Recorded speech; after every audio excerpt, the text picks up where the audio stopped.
I was gonna say, be ready with your questions. We're gonna have a question and answer session after this, and maybe some roundtable discussion, time permitting. So definitely be writing down questions. We're going to cover a lot of ground and talk about a lot of subjects. Some of those are controversial kind of subjects. And so I want to kind of dive into some areas that I think are not very well explored or not commonly thought about in terms of where Highland cattle are at right now, and what our gene pool is doing and where things are moving. So I'm sure that you'll have some thoughts and some things you want to discuss. So be thinking along those lines as we move along here. Okay, I don't have that in front of me anymore. Do I just minimize here? On too many different buttons. That. I think you're there though. Okay, probably even get rid of this here. You see that then? Yeah. Okay, so that's my resume. Sorry for the long spiel there, but I think I just wanted to give some context for why I'm here and speaking today, and because I have some knowledge that I think is valuable and some perspective I think is valuable. So yeah, so with that, let's just kind of dive into this. So how many of you, show of hands, have read the new ACA standard in the bagpipe? Okay, so it looks like most of you have. If you haven't, check it out. There's a page, middle of the latest issue, that gives the full written ACA breed standard. And so this is something that the association has recently decided to do. They've seen it as a valuable tool and something that is needed. And in fact, I think it's been a long time coming, really. This is something that we should have had quite a long time ago. Almost every breed of animal on Earth that people raise has a standard, you know, whether it's dogs or horses or whatever. Every other breed of cattle pretty much has a standard. The reason a standard is a good thing to have, just some basics here, is that it's a go-to, it's a foundational reference. So you have the ability with a standard is to compare it to your own cattle and say, do my cattle fit what the breed should be? And there's some wiggle room and variance within that. You know, we all have our slight nuances and preferences and directions we want to go with our breeding program. But that standard just gives us that baseline to say, okay, this is what a Highland cow is. And so that guards against genetic drift in some negative ways, where you can have populations within the association, within the breed in America, that are moving to extremes in different categories. And that can be kind of this insidious thing where we don't really see that progression very much over the years until it's like, oh, well, we have something very different at this point. And so now we have a breed standard. We say, well, you know, are these directions good directions? Are they healthy directions according to the breed standard? So that's, if you haven't read it, go check it out in the bagpipe. Definitely should be get familiar with that and use that as a tool in your breeding program and such.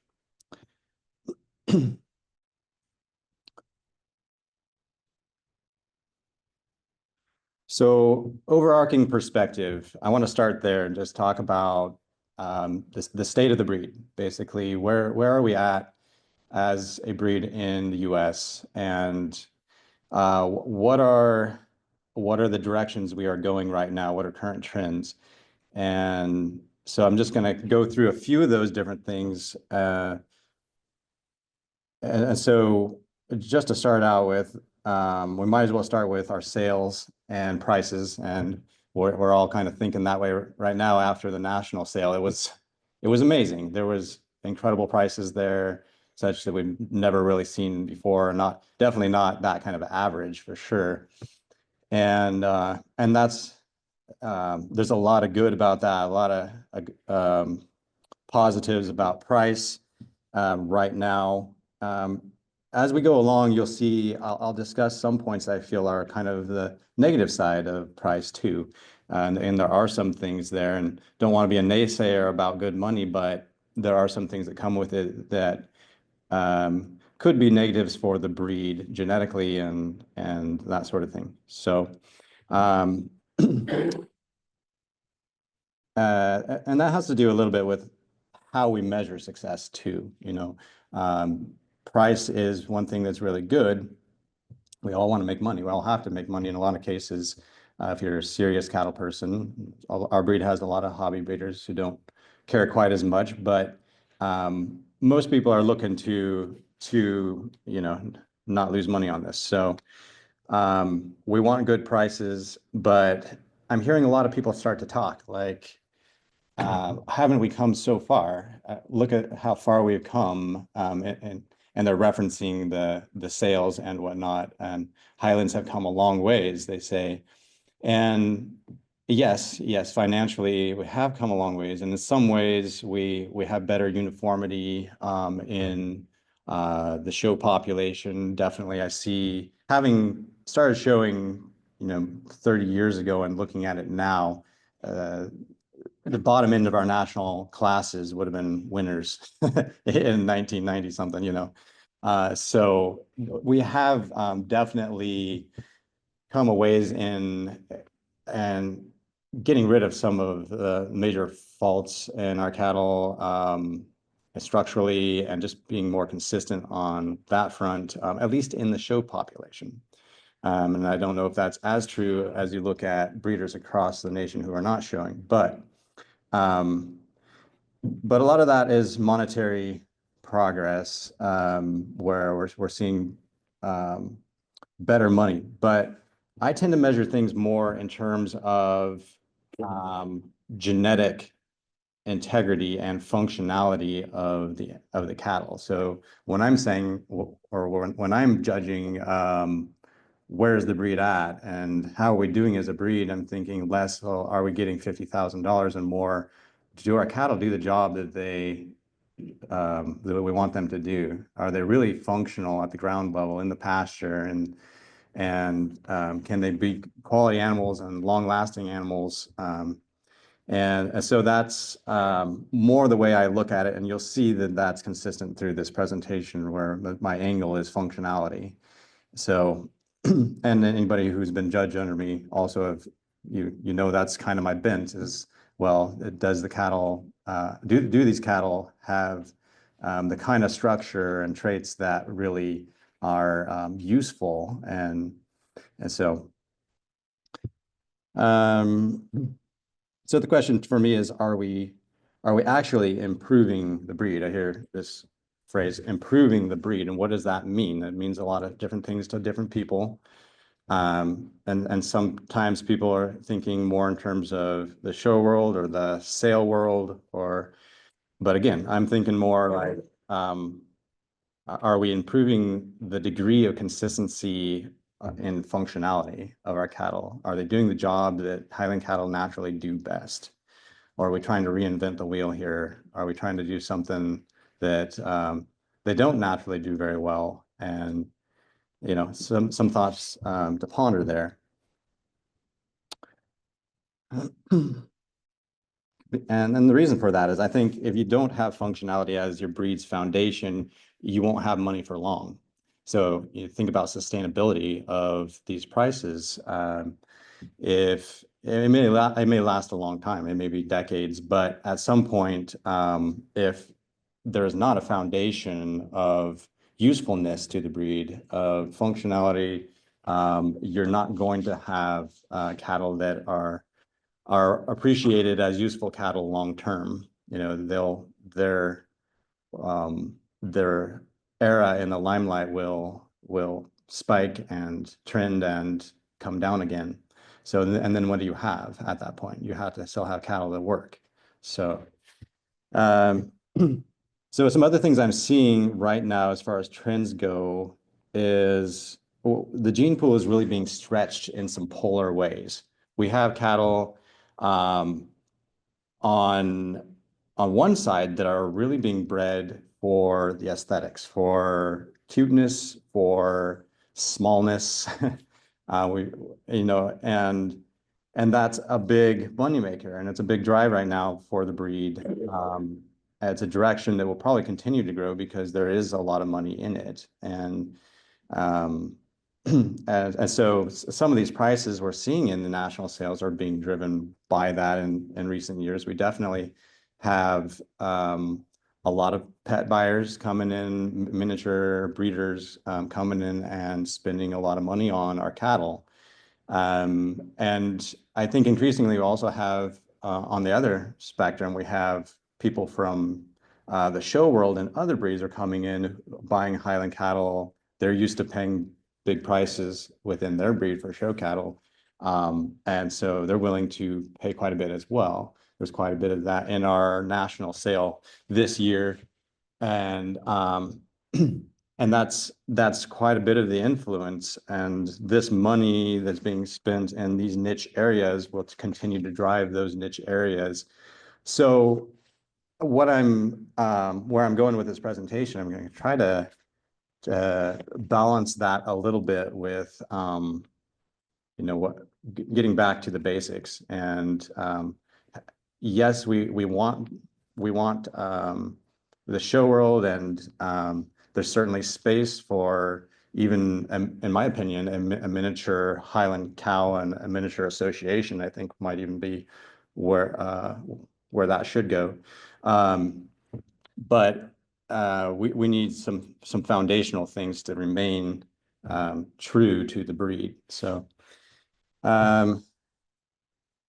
another thing we're seeing is a large influx of new AI sires. You got both in the show world and in the color and miniature side of things, you have lots of bulls being collected, lots of new bulls. And the criteria for collecting these bulls, in the way I see it, is becoming less and less rigid, where basically if they're the right color and the right height, you have an AI sire.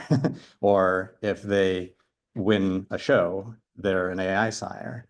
And I think those are extremes that are not very healthy for the breed. AI sires over time tend to have a huge impact on the breed population. The gene pool becomes skewed in the direction toward whatever is trending as AI sires. So unless we have quality in terms of functionality in those AI sires, we're starting to dilute the population, the gene pool, with inferior genetics. So this is increasing. I also see where on the show side of things, we're heading in a direction that is kind of the standard for the show world on the commercial cattle breeds level. We have a heritage breed, which is recognized for some of its heritage kind of heirloom traits in a lot of ways. And they do a job that is highly maternal, traditionally. I mean, the use of Highland cattle in Scotland in the past and even today in quite a few areas in the Highlands is the crossbreeding cow. You have a herd of Highland cows who are that traditional, thrifty, highly efficient, very good mother, easy calving kind of a cow. They put her up in the rough country in the Highlands, and they breed. They turn out a terminal kind of sire out there. Usually, it used to be a shorthorn, beef shorthorn. These days, it tends to be a Simmental. And so they're getting kind of the best of both worlds. They have the cow that can do the job really well in that setting, in that environment, and then they're getting that hybrid vigor and selling these crossbred calves for beef production. So that's an area where the Highland cow just really excels and has for a long time in the UK.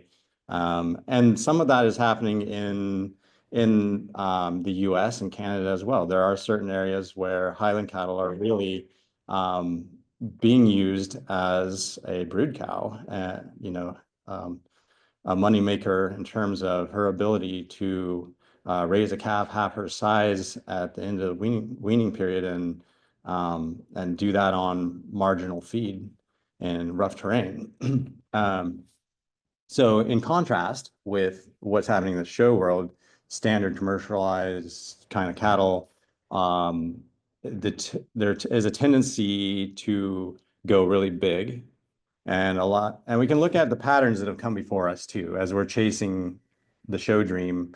I think it's wise to look at the patterns that have come before us because so the Angus population got really, really large. They said bigger is better. They went huge frame scores. They discovered there wasn't functionality in that. They had to come back down over time to actually meet the demand of the person on an actual ranch. It's like, there's no efficiency in this. My 1,400-pound cow isn't going to raise that calf half her size. That's 700 pounds.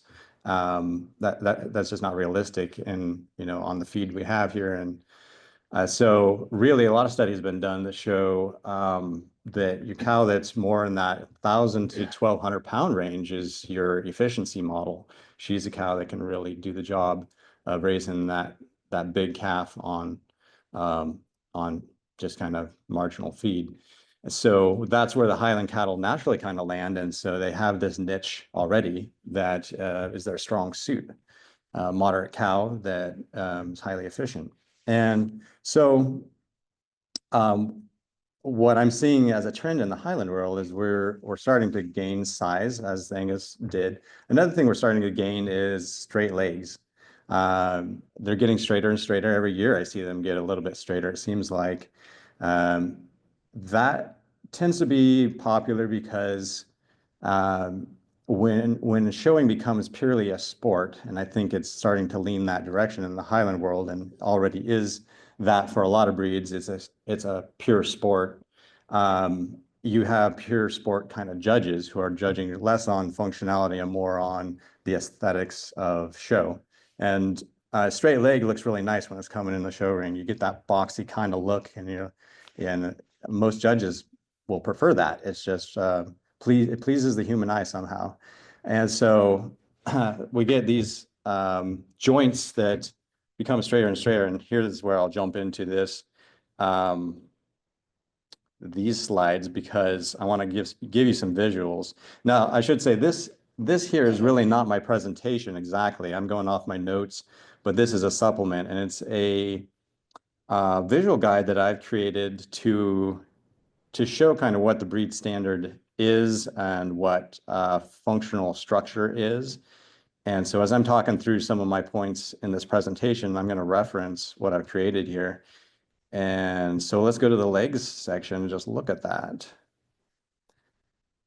Okay, so hock and stifle. I have another section on pastern and whatnot too, but so let's just look at this for a second. Animal on your left, number A, or letter A, is kind of what I'm talking about. These are some current show genetics. This is actually a heifer born on my place that you can see as compared to B and C, where she has a lot less angle up through that hock and up through that stifle. I should also just point to the stifle here. This joint, can you see that on the screen? Yeah. This joint here is the stifle joint. Stifle muscle surrounds the stifle joint. Hock joint down here. Okay, and then hip joint is actually right here. People tend to think of the hips as the pelvic area up here, where the actual socket is located about here, where they pivot out of. So you draw a line from the socket of the hip down through the stifle joint, down through the hock, and you see you have a much straighter. I keep highlighting this. Have a much straighter line in that A animal than you do in the B animal and the C animal. We don't want them too angular for other reasons, but that B animal is really pretty close to what is functional. And it's functional because it has flexion, right? So your angles there are acting as shock absorption. So every time they take a step, the impact of the weight of their body coming down, meeting the ground, is being absorbed through all of those joints. So here again, we can look at other breeds in the show world that have come through the show breeding process and have ended at having really straight legs. And one of those is the shorthorn, the beef shorthorn. They were actually, before Simmental was the Scottish cross for Highlands, shorthorn was the dominant cross for Highland cattle. And shorthorns used to be a breed a lot like Highlands in terms of being one of the more maternal breeds and one of the better carcass breeds. And so there was a high degree of functionality in the shorthorn breed originally, but over time, because their breed took the route of following the money in club calves and steer production and showing those animals, they got straighter and straighter and bigger. And so they have, to this day, a breed that is less functional than they used to be. You have cows that are in their, what should be middle age, kind of 6 to 8 years old, that are already getting arthritis in their stifle joint. And that's just due to the lack of angle in that back leg. So it looks great in a show ring, but does that work in the pasture? And something we need to be really conscious of ourselves, I think, Highlands, because the Highland cow is adapted naturally to being on hill country, and her niche advantage is actually as a hill cow, and that actually naturally required quite a bit more angle. So you think about the need for shock absorption on flat ground, where you're stepping easy and everything's kind of level, versus trying to slide down a hill, trying to keep your stability on rough terrain. You have to be able to get down in those joints. You have to be able to take some impact. The Highland cow is naturally more angular than most breeds for that reason. So our average, if we want to keep them in their niche, and I think it's wise to kind of pursue their natural strength and maintain their natural strengths. I think has a lot to do with what preservation of the breed is. I think we need to keep a little angle in our cattle. So that's one thing, a trend in the show world that I see. Now, some of you are gonna get the impression that I'm anti-show or something. Like I said, my background has a lot of showing, fitting, competing in shows. I love showing. I see a place for shows. I think that is something that is, it's a really good way to expose the breed, to promote the breed, to knit Highland breeders together too. It's just fun to go to a show and to mingle with other people, get their perspective, and learn about their genetics, and you're able to promote your genetics. And then, if the judging is good, there should be also this layer of selecting better and better structure and traits. Some of that requires, though, on the judging side, experience with Highland cattle, because if we don't know what the breed standard is, and we don't know what a Highland cow is, how are we going to very specifically say that's a good Highland cow versus just a good animal in terms of commercial value? So this is where the breed standard kind of comes into play a bit, is we can say, okay, well, we can use this as an educational tool. We can use it to educate judges. We could even use it as a basis for educating our own breeder population, and having more breeder judges, such as what I do, be part of the mix that is in the judging world. And I say part of the mix because I don't think they should go too extreme that direction either. Most of your other countries that show Highland cattle are showing with breeder judges only, or almost entirely. I really think that there's value in bringing in some of these judges that are trained scientifically. They have the background of anatomy and physiology and genetics that play into their decision making in the show ring. And your average Highland breeder, they might have some of that, but they probably don't have it at that level.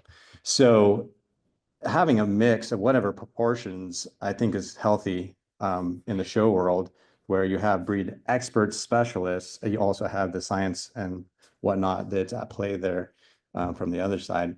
So, but I do think we need to have a little bit more focus on this point, in my opinion, on breed preservation and specializing in Highland cattle as Highland cattle rather than something they're not. So as we move forward,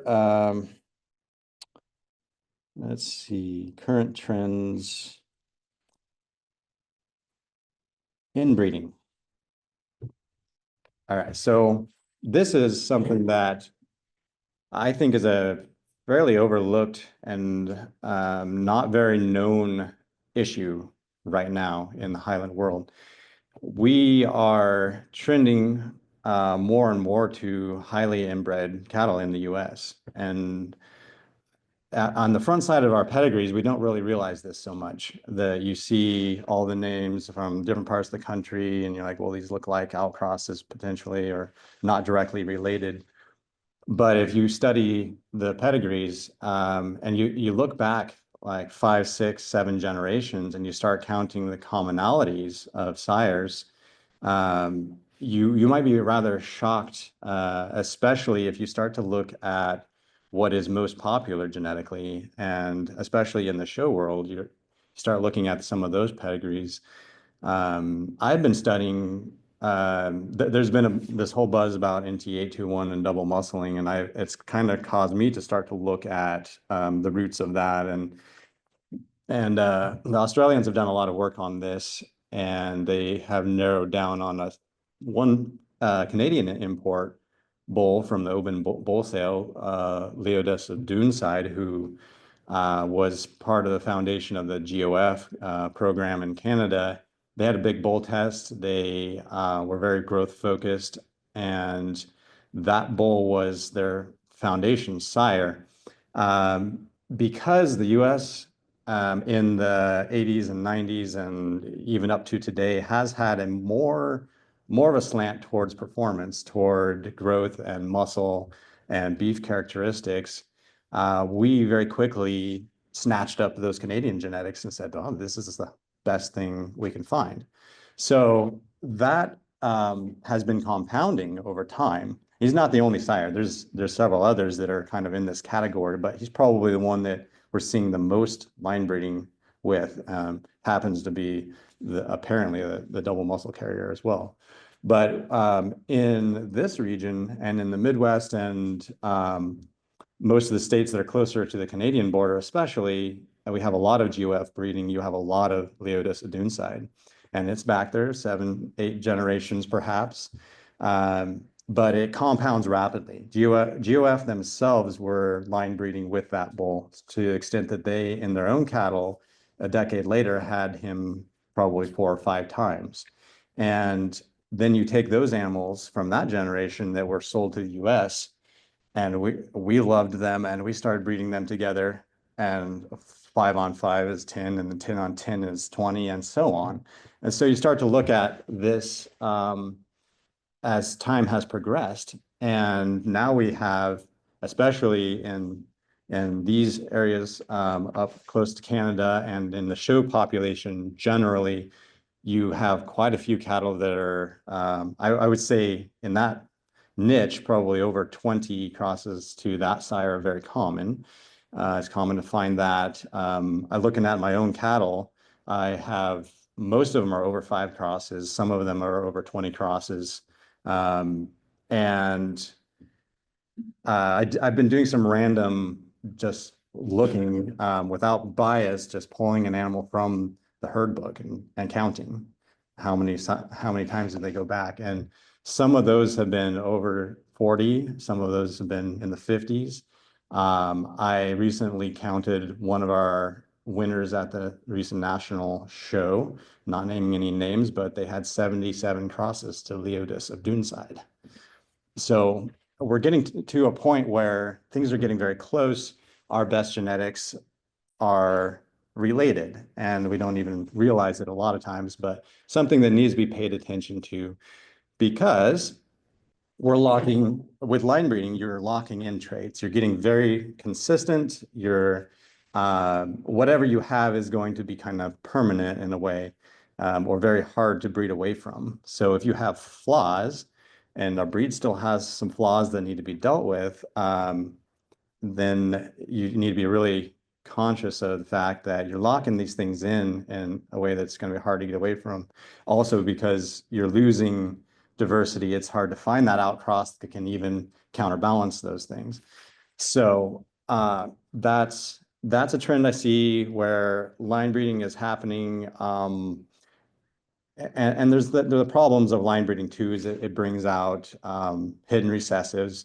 It also, over time, has a tendency to cause what's called inbreeding depression. Basically, it's a lack of vigor. The more genetically diverse you are, the more vigor you have in the population.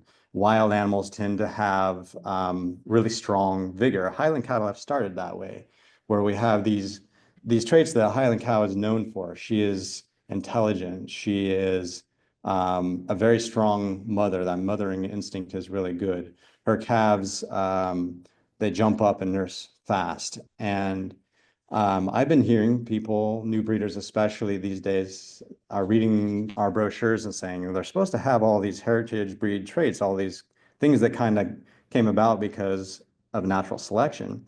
But my experience, they say, is that these first 3 cows I bought, they didn't calve well. The mothers seemed disinterested and the calves were lethargic. And I'm like, well, why is that? And not saying it's necessarily entirely on inbreeding, but that is something that comes with it. So we need to pay attention to, in terms of, again, breed preservation, and it's something the association is interested in.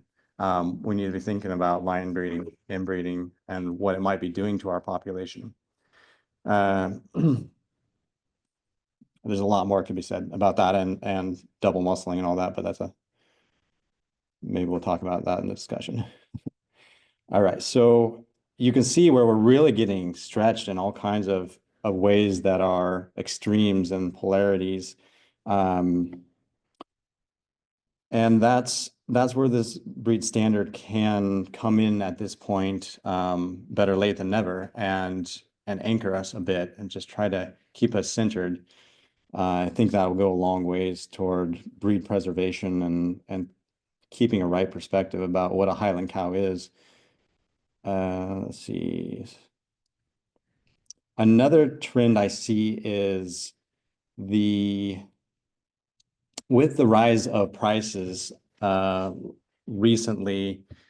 I mean, it's been, most of this decade now, there's have been really climbing. I've been talking to some of my beef producer friends and clients, and there is an outcry for steers, for beef animals, because they're getting priced out of beef production. There's a guy in Oregon who used to buy all the cattle from Washington, Oregon, Northwest region for his beef production. He was buying all the B grade kind of cattle.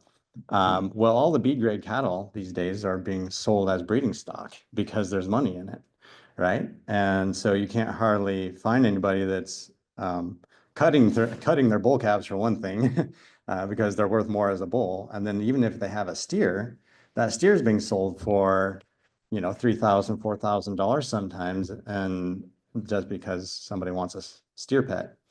And so it's really becoming hard to maintain this functional part of our breed, which is the production of quality beef.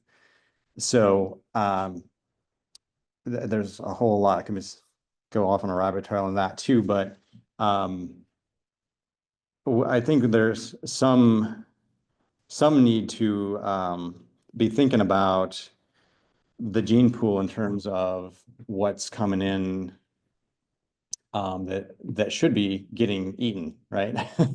We should be eating a lot of this, and if there's no money in eating it, then we're not going to eat it, and it's going to become our breeding cattle, and that's what's happening. And so our gene pool is getting diluted through that. just not having that base layer of functionality. So another trend that I see. We also, on the miniature breeding side of things, we're taking some of our best genetics and mixing it with chondropositive dexters. We're starting to lose some of our genetics that are the better breeding animals, just because they're getting crossed and then, going down that line of breeding small cattle. All right, let's see. Okay, meanwhile, I'm giving you all the bad news first, or there will be a little more positive toward the end of this. But some of these trends are not good. Those are sort of the progressing trends. Then there's points of neglect, and things that are being neglected are udder quality and foot quality. I already said genetic diversity, calving ease. I already said beef market. And just use of Highland cattle in a cow-calf kind of setting.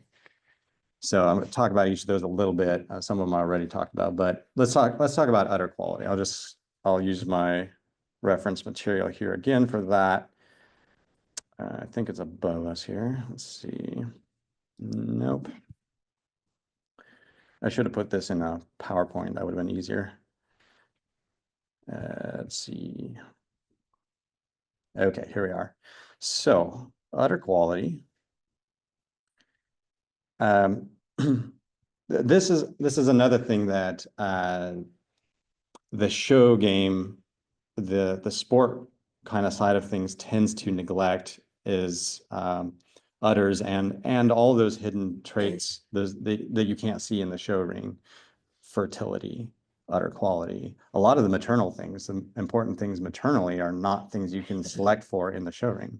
And so we have all along, I think we've had a focus, not just for show, but also for performance cattle in the US, as I've already kind of talked about. That's been our bent all along.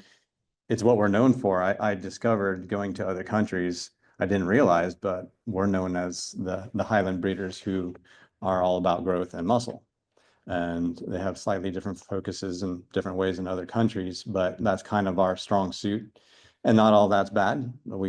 I think we have some progressive mindedness that's really good in terms of beef production and whatnot.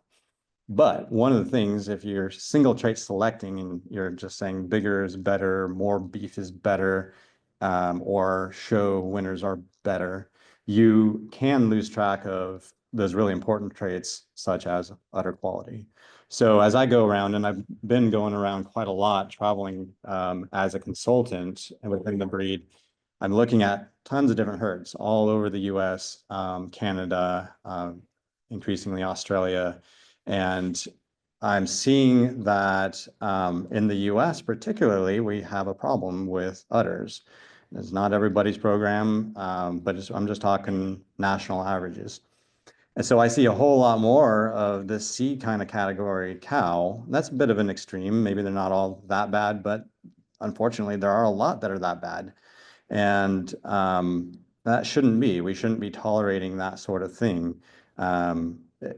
The other side of it is that we just don't have enough cow-calf kind of production in the US. We're not promoting that angle so much as other things. And so, I mean, in the cow-calf world, they just don't tolerate that kind of an udder. And so, because we have a lot of hobby kind of production or breeders, we would let some of those things slip because you have 3 cows. You can go out there at all hours and make sure that calf is sucking on a huge light bulb teat. And who cares, I guess, you only have 3 cows. You have 20 cows and up, you have 50 cows, it's gonna be a whole lot more important to you. So we've let that slip a bit and really would like to start seeing udder quality that is more in, compatible with these pictures, B and A. You have that short teat, you have that cylindrical, uniform, level udder. It's structure that can last a long, long time.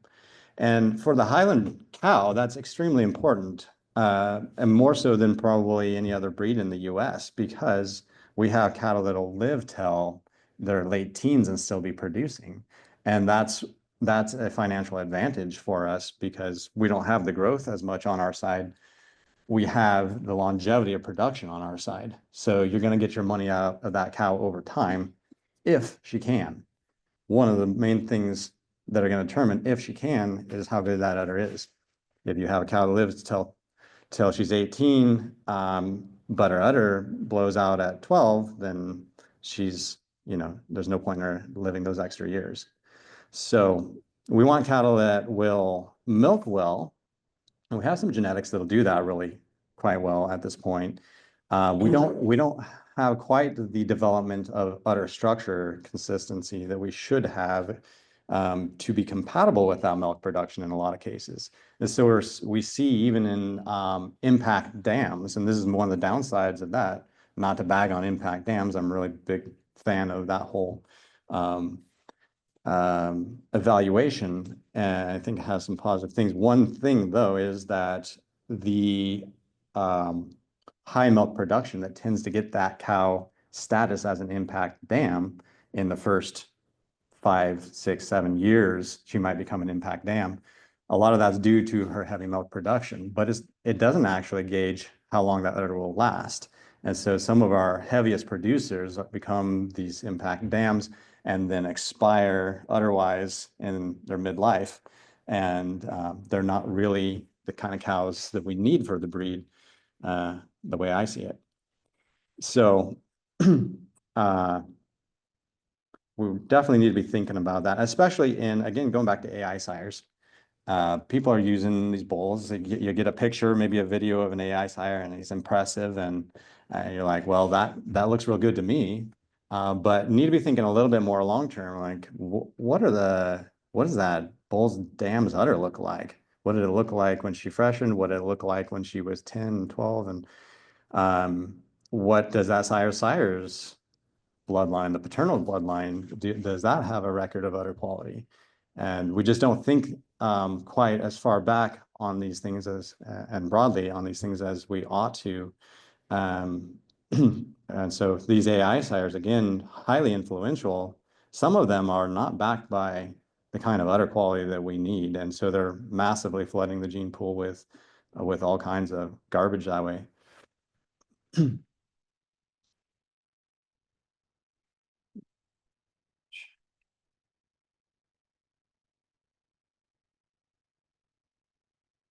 Feet, that's it's just right along with udders. It's one of those things that is, you can see it a little bit better.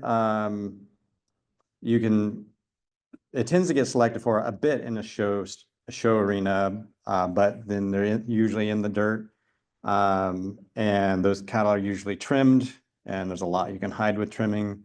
So there's not a lot of honesty in selection in that way in the show arena, because and a lot of different points, there's not a lot of reality to what is being seen. So feet, I was trying to get there. Let's see.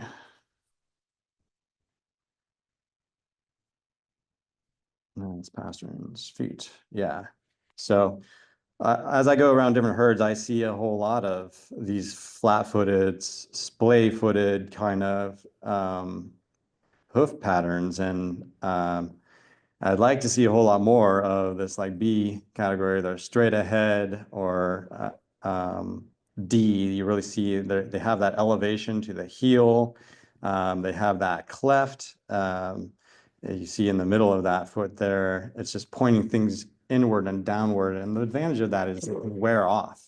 It can actually self-trim. And so you have a foot that doesn't have to be trimmed over the duration of that cow's life. Now, in contrast here in slide C, you have that long, flat, shallow foot. It can't trim. It's not aimed at the ground, especially in soft kind of soil conditions. You're going to have a problem there where that animal has to be trimmed every single year because of that. And so that takes some of the functionality, again, out of that bloodline, as If you've got to trim their feet every year, then, well, that's not profitable. It's not ease of management. Let's see. Oops.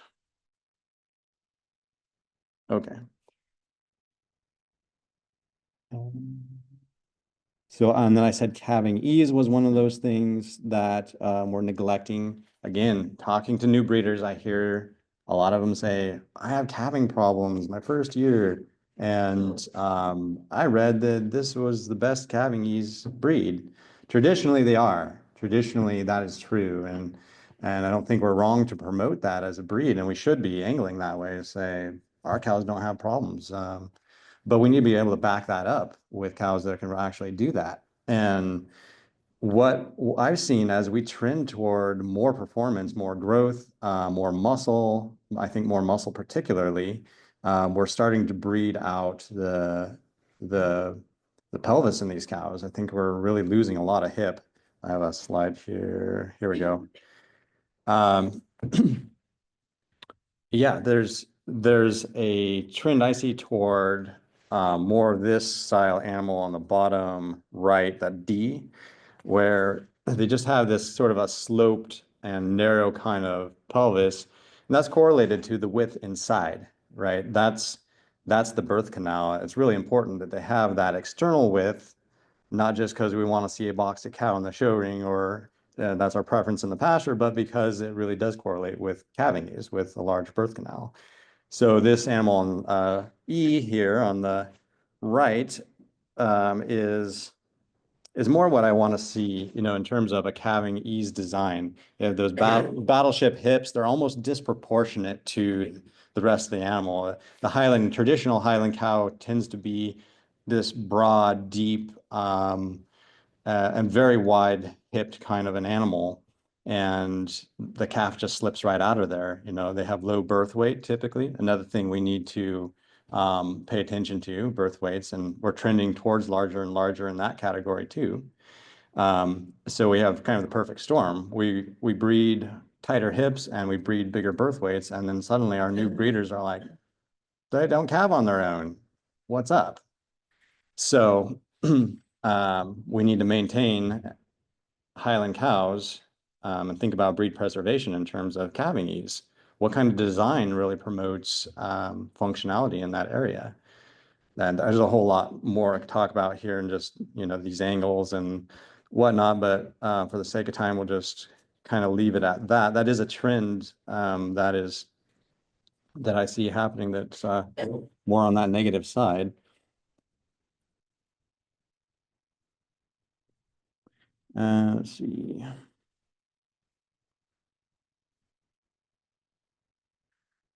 And then I said cow-calf production. I've already kind of talked about that and the beef market. Those two things are sort of foundational to our breed, I believe. We have the most maternal breed on earth, I would say, really.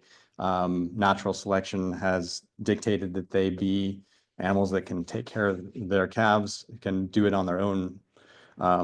For hundreds and hundreds of thousands, however many years they have developed as a breed, they have been doing that by themselves. And so we have this great potential as a breed to be angling our cattle in such a way and marketing our cattle in such a way that we're trying to get people in niche areas where Highland cattle can really thrive and do a better job than other breeds, get these people interested in having Highlands as part of their cow-calf production.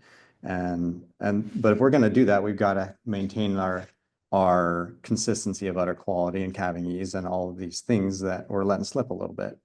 So it would be really good to see more people interested in the mountain states and in the Rockies, in northern Canada. I've actually been working with a few people in Alberta and northern Alberta recently that are really like-minded that way, that are thinking about using Highland cattle in their traditional kind of ways in their part of the world. It makes a lot of sense. They've got that that winter they've got scrubby kind of brush land that they'd like to utilize, mountainous terrain in some cases, that steep terrain that Highland cattle can do a little bit better on. And so they're thinking, well, this adds up. This is the natural fit. So if we can maintain those maternal qualities consistently, we really have this great potential to market our cattle more toward these areas of actual function as a cow-calf kind of animal. And so that's one of our neglected kind of areas of focus and marketing and selection. And so if you're going to name one evil that kind of drives all of this, more or less, it's single trait selection. We need to be thinking about Highlands as a whole and what the Highland cow is and what she does best, and try to avoid these paths of singular focus, whether that is beef production, growth rates, muscle, whether that's show type.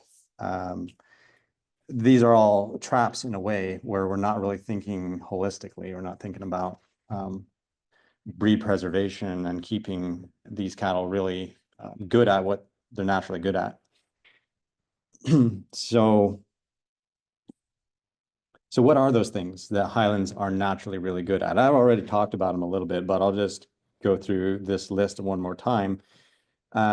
We have a breed that they have natural instincts. Because they're wild, origins as a wild breed, they have intelligence. They have ability to sort things and reason through things, and some of that plays into production. It plays into how well they can navigate and thrive in, say, a rangeland setting. It takes wild intelligence for animals to be good at traversing a terrain that might require memory. It might take intelligence to navigate obstacles, get to water sources, that sort of thing. Wild animals do that instinctually, and they do that naturally very well. Highland cattle can have that advantage in intelligence. I think this is less an economics thing, but preference-wise, I like to deal with cattle that can think through things as well. And management-wise, that's an advantage, at least on my place. And I think it tends to be for most Highland breeders, because most Highland breeders don't have more than like 10 or 12 cows. So we do have that kind of niche where intelligence is a good thing. Most breeds have, through the process of line breeding, bred out a lot of the intelligence, and they've created a very uniform cookie cutter kind of cow that is great in a feedlot. It's great in mass production of cattle. You don't need the intelligence aspect of it quite as much. And in fact, they don't like smart cows. Smart cows have a mind of their own. They don't do what you want. And so if we're going to compete in that world, we just about have to go down the same road of making them that way, breeding the brains out of them.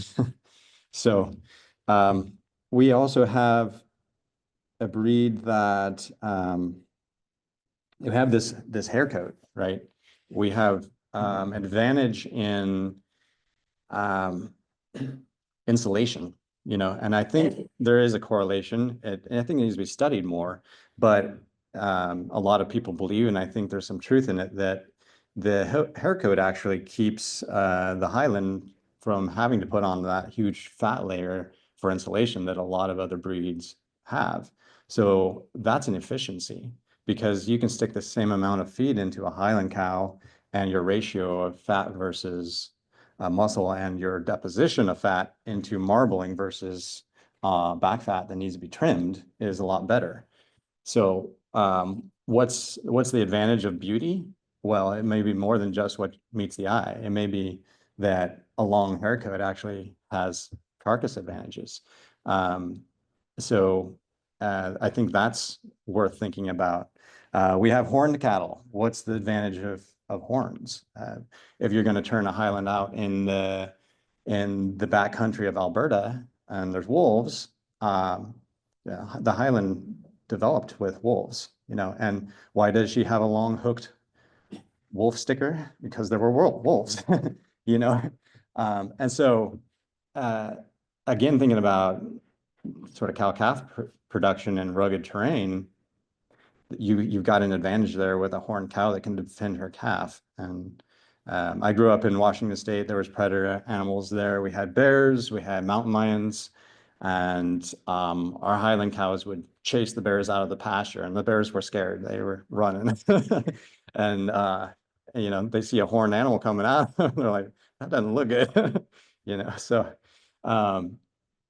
that is something that there again, we have no focus in the show world on horns. I was told, when I got into showing, that you want that beef type body, you want that performance at a certain age.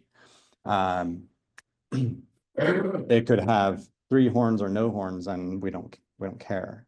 They're supposed to have horns, to show, but really horn quality is much neglected. We're seeing some things out there, even at our national show and whatnot, they have really poor horns. They're growing in various directions. They have small diameter. It's just not something that's being thought about much. And over time, that can become a negative trend where we just kind of breed horn quality right out. I already talked about calving ease, definitely our breed strong suit. Hardiness, disease resistance. I read in our brochures about the hardiness and the breed resistance, and it's something I grew up telling people. Would go to the fair and be like, yeah, these cattle are really great because they get less disease, they're really hardy, they can kind of take care of themselves. Well, that should be true and is true in a lot of cases. We definitely need to be thinking about that line breeding thing again, because with that inbreeding depression comes less resistance. Immune systems are not as strong, general lack of vigor, and so hardiness goes down with that. And so again, think about breed preservation. Where are we going with that? Fertility, another one, can also be closely linked to inbreeding. Fertility tends to be something that it decreases if it doesn't have a very direct focus in an inbreeding program. Some inbreeding programs have a focus on fertility. I think like the Angus world has done a really good job of sort of making sure they maintain certain traits along the road of inbreeding. However, it's kind of counter to the natural genetic correlation there. The other thing that's counter correlated that way is muscle.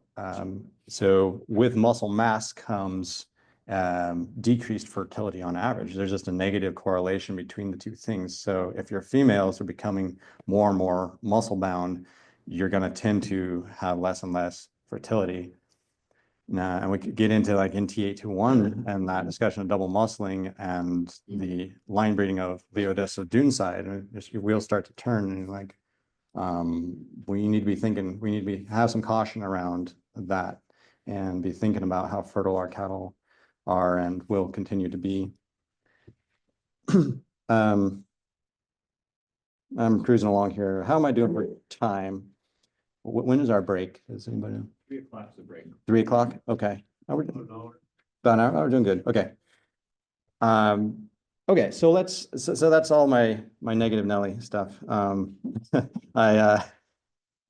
want to talk a bit about the future too, and the breed standard and the use of the breed standard in more specific ways. I think that it'd be really good if this new standard is promoted toward new breeders. I think you said your association here has really spiked in the new breeder population that you have, and that's great. I think the standard is an asset for those breeders that really coming in with very basic knowledge, very little knowledge at all, maybe, and they want to know, what should I be breeding for?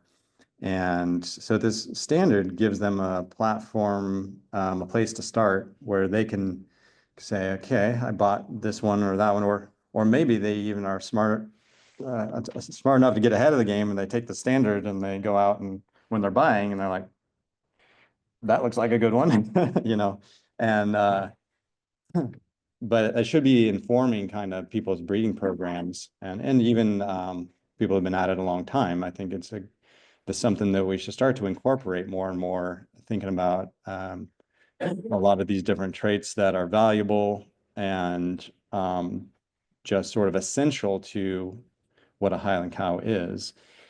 And I believe there needs to be a lot more education around this by our associations. It's like, okay, we have this standard now. Are we just going to let it sit in the back corner? Or are we going to say, here is what we are. This is what we do based on that standard.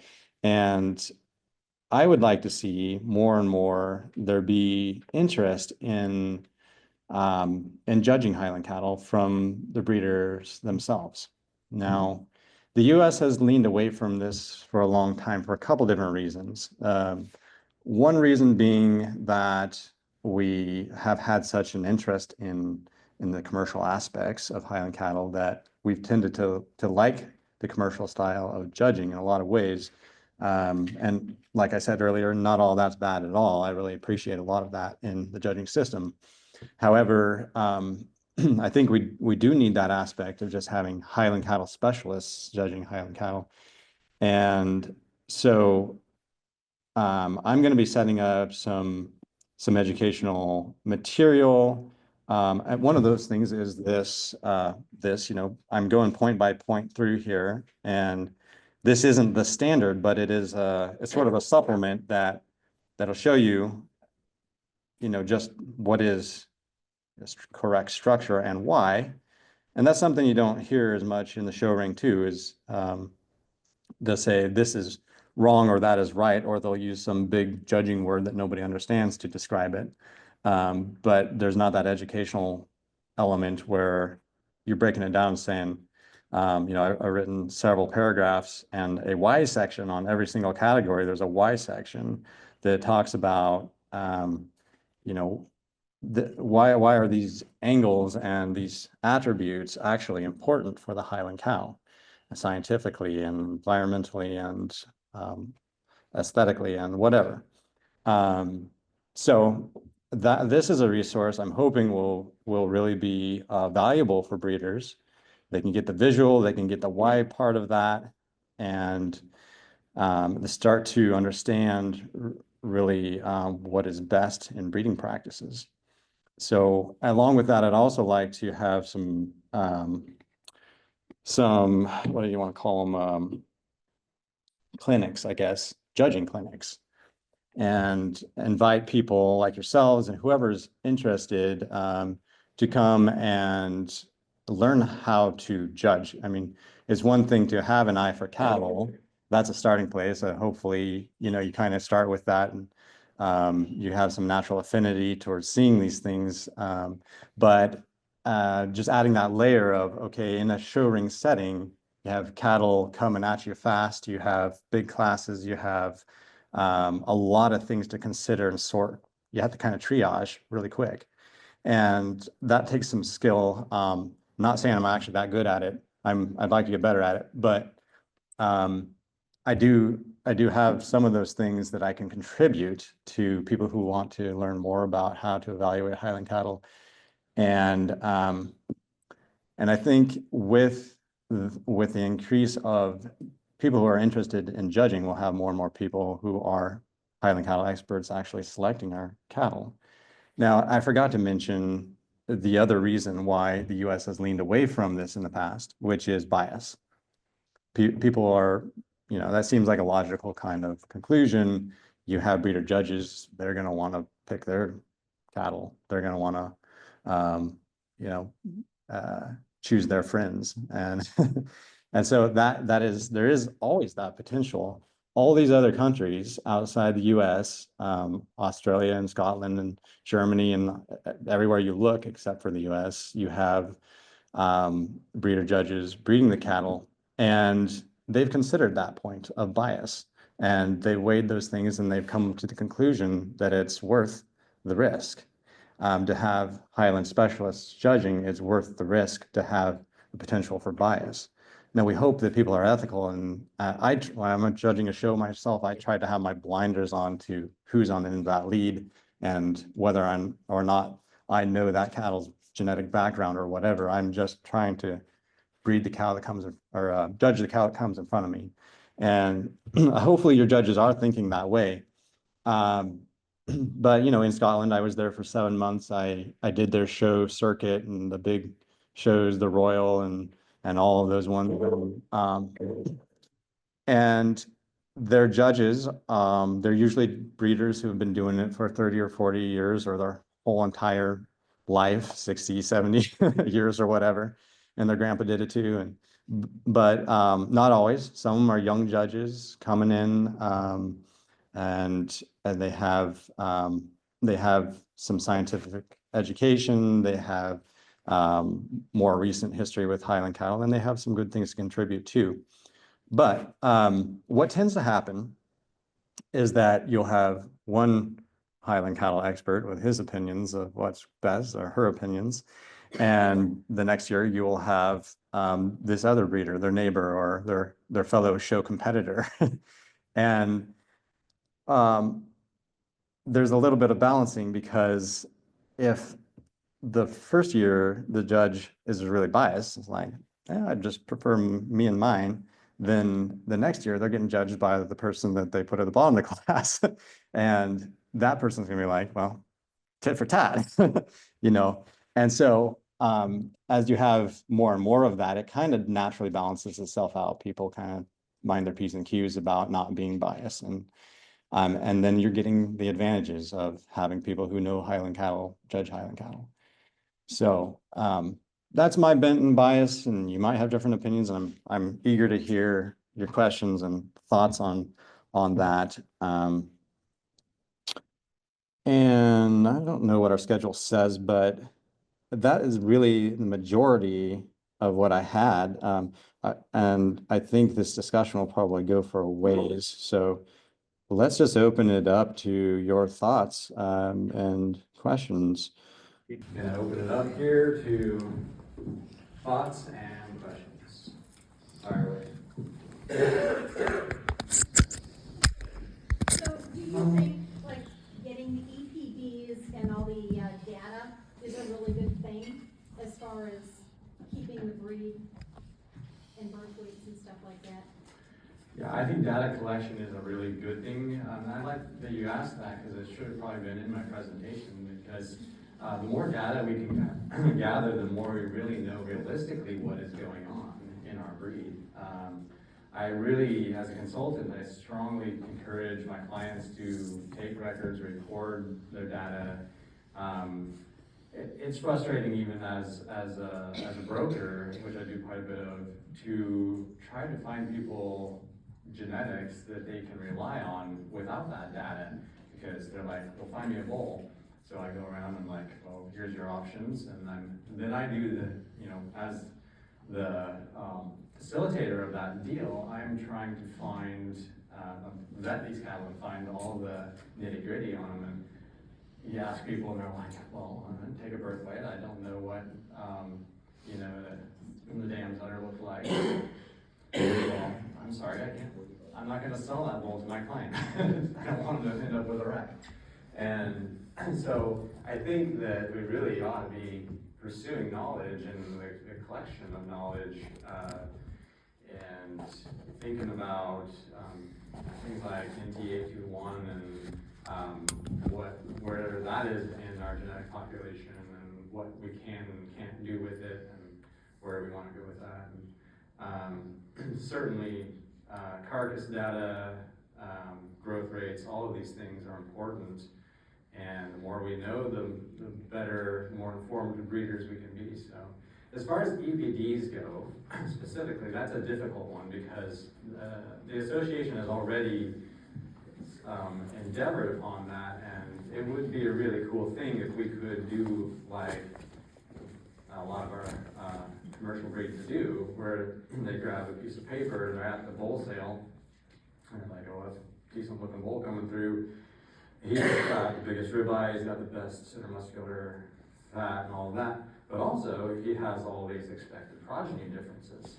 Oh, well, it looks like he's +5 for milk production, and he's -2 for birth weights, and so that's a real advantage. They can make some really good educated guesses at what his production can be. We don't really have that ability with Highlands, nor do I think that we're going to have it very soon in the future. The main reason being our population is small and our demographic are more hobbyists than people who are actually doing it for a living.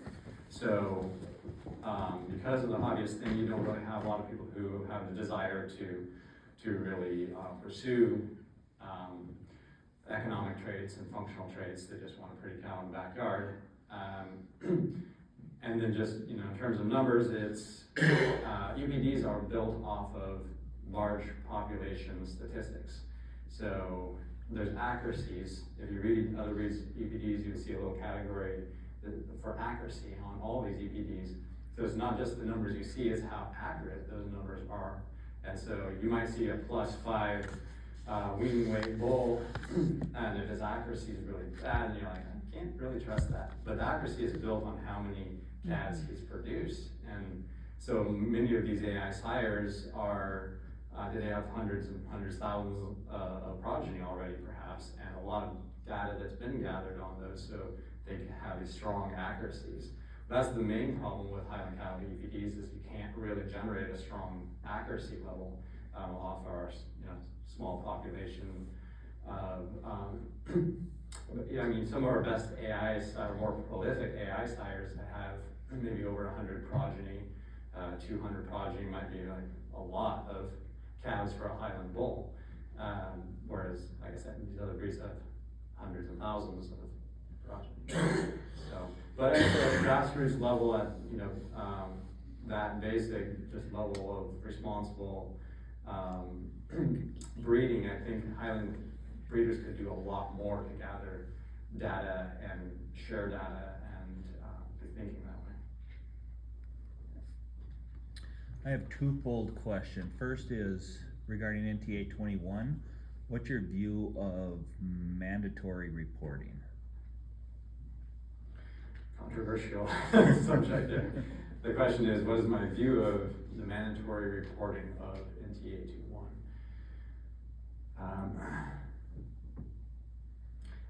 In America, we have a desire for freedom, and across the board, and try to put anything on anybody, and they're gonna not appreciate it. But that sort of thing is prevalent in other associations. Australia and Scotland and whatnot. They tend to be much more rigidly a reporting system and accountability for these things. I think it would probably be hard within our association. It might be good in some ways to have that, but I believe we could do well without it. I think that if we are angling in such a way, showing people that this is something that is really good information to know in terms of breeding strategy and functionality of the cattle and the good of the breed and whatnot, we should be able to generate quite a bit of participation, I think, without enforcing it. So maybe we come at it more from the positive angle of incentivizing that in really good ways rather than making it something they don't have a choice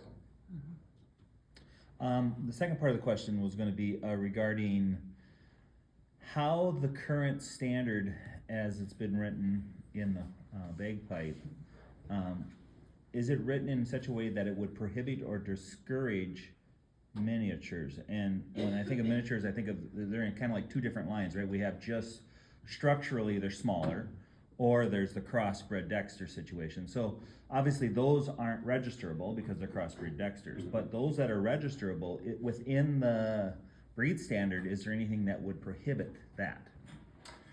The short answer is no. We don't have a limitation, a minimum size, anything like that. It is, it's worth considering, you know, having something like that in there. And I don't know. Right now, that movement is a strong movement. It's a train that I don't think is going to stop now that it's started. There's a lot of money behind it. And so I think we need to make the best of that situation. Probably it's a financial plus. The association, you know, they're getting a lot of revenue off of breeders who are thinking that way and registering and paying membership and whatever. So there's that. But I think for the good of the breed, it might be good to even separate associations and encourage those who are thinking that way to have their own niche and their own association structure. And this is kind of the route that a lot of other breeds have gone, not a lot of other breeds, but low white Angus, miniature Herefords, where the original association has kind of babysat the development of that miniature association and encourage them to breed well and have more holistic kind of mindset about breeding rather than just we want small. A lot of things can be locked into that gene pool that are really bad if the one criteria is small, you know, and you have all these defects and whatever that might come into play. So we could shun that population and say, you know, we don't want anything to do with you. I don't think that'd be the right approach either. But maybe encouraging that whole niche of serious, serious-minded breeders that way might be a good thing. As far as the standard goes, we've tried to keep it fairly, I mean, I say we, I wasn't really a part of the actual formation of it. I weighed in on some of the language that was written, but that was sort of a committee thing. We've tried to keep that open to a lot of different categories. Some people even complained that, well, this is kind of a toothless standard. It's like, it's not rigid enough, it's not specific enough. We need some flexibility in that though for people's preferences. And I think, as I started out saying in this talk, I believe there's room for people to have a bench this way or that way within higher breeding. And sometimes those things in the end are really valuable. I tend to knock single trait selection, but I would say that sometimes it's a tool in your tool belt when you go to, you know, get just the right thing for your breeding program. And you're like, I need a pinch of growth, you know. Well, who are you gonna go to? Well, probably that performance breeder, you know. They're like, well, I need a big bull this time. I just gotta get these tiny little cows up to some moderate kind of position. So that's where I do think there's room for, you know, not just on the small side, but on the big side even. I don't think there should be a limit on size necessarily on that end either. So. Thank you. Other questions? So you talked about looking at pedigrees and looking back farther, and I'm thinking of like my horse registration papers show a lot more generations on that registration paper. And I have spent a little bit of time on the webpage looking at pedigrees, and it is a lot of clicks. Yes. Is there an easy way to find that, or is it just a lot of clicks? It's a lot of clicks.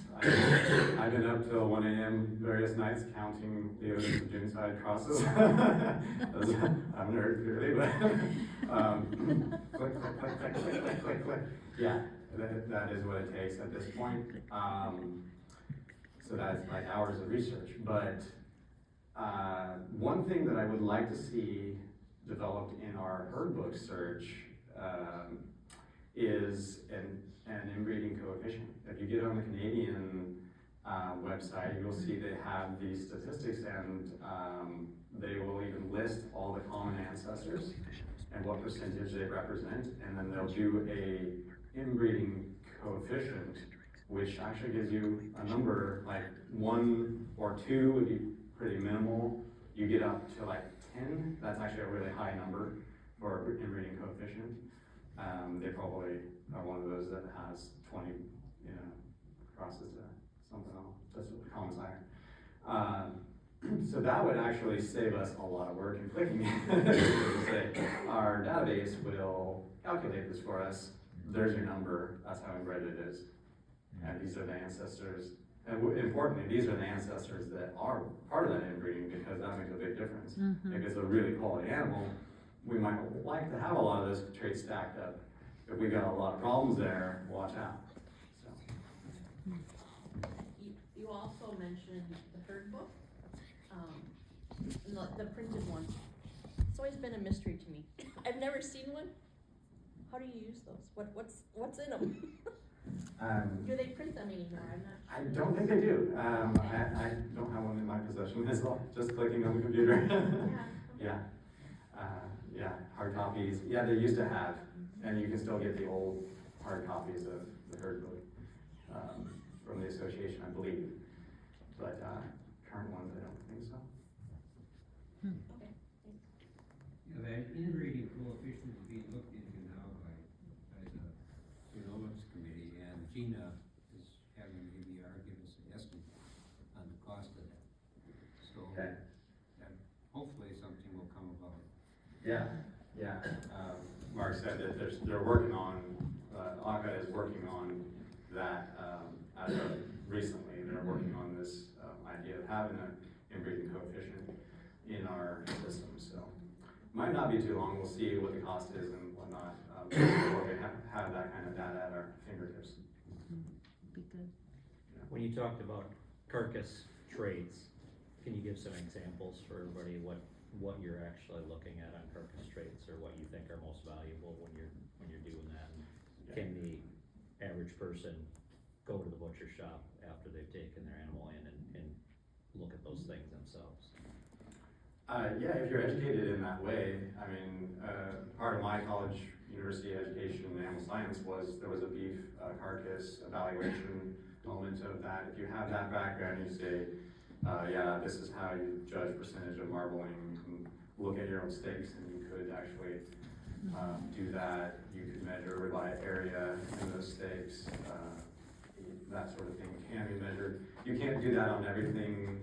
Beef tenderness, you're going to have to send that out to the lab clearly to do your DNA work on that to see the markers for tenderness. But I think for the common Highland breeder, a good starting place is just looking at the data we do have on paper.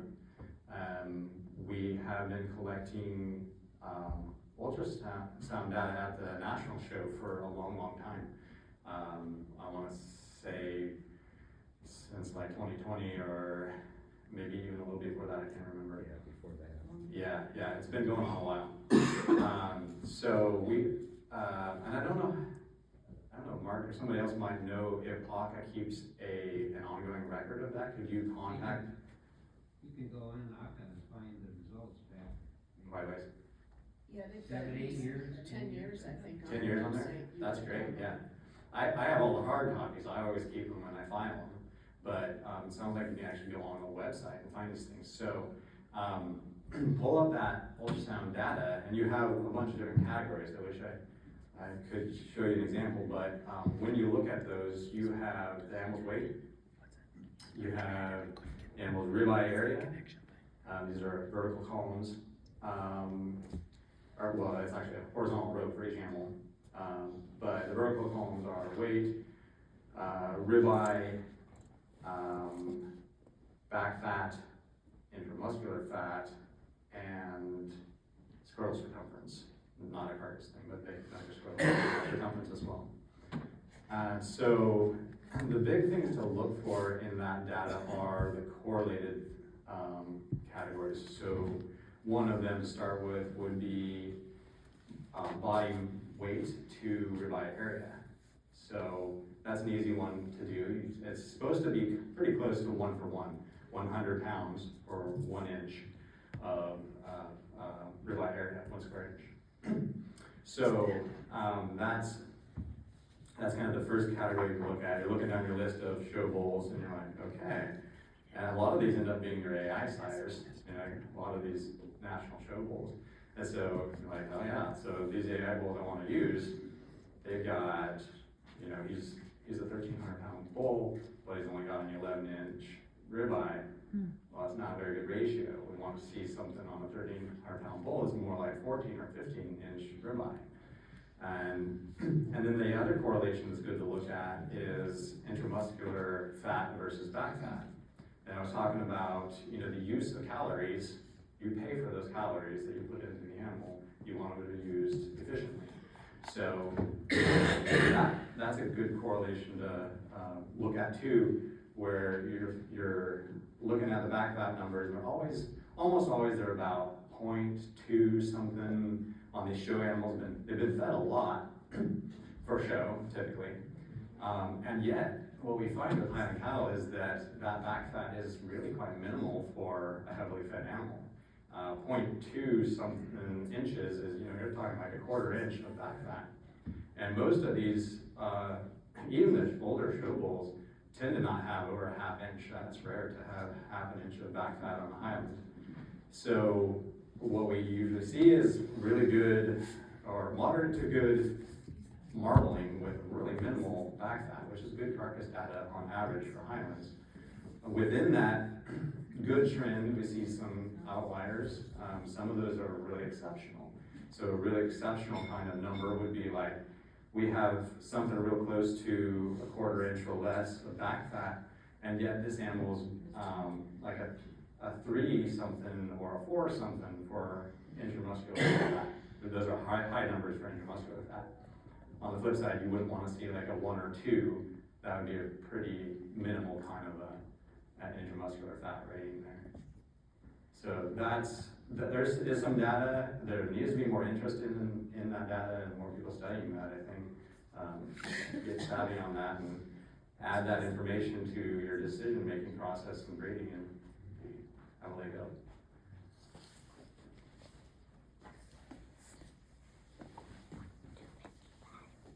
Other questions? So what traits would place a female on your cull list versus what traits do you feel that you can try to improve on future generations through breeding? Okay, so if I understand the question, it's what traits would be automatic pull kind of decision makers for me and females? What things will I not tolerate versus what things do I think I would keep around in order to just breed it out over time, work around it? It's a good question. I talked already quite a bit about udder quality. I said it a lot of times, you don't have a cow unless you have an udder. So she can be national champion female, best cow in your pasture visually. If she doesn't have an udder that it's gonna hold up, it's an automatic cull.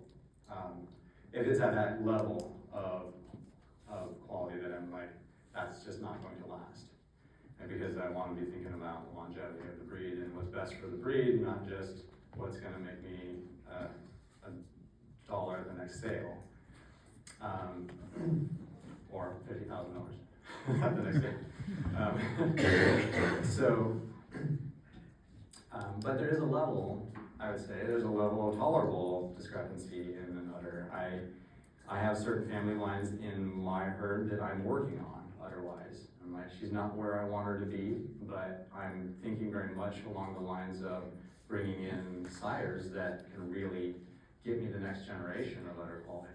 And udders are one of those things that take a little while to get to where you want to go, several generations. Typically, you're not going to just breed, usually you're not just going to breed a phenomenal udder from a really bad one, you know.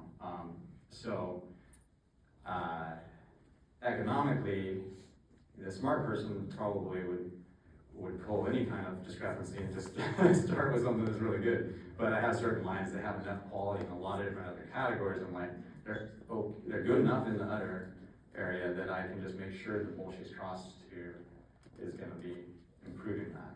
So that's kind of how I approach that. But I do think we need to be a whole lot more harsh with that. And And feet, same kind of category, it's gonna hold her up her whole life, production. Fertility is one that we should be a lot more harsh with.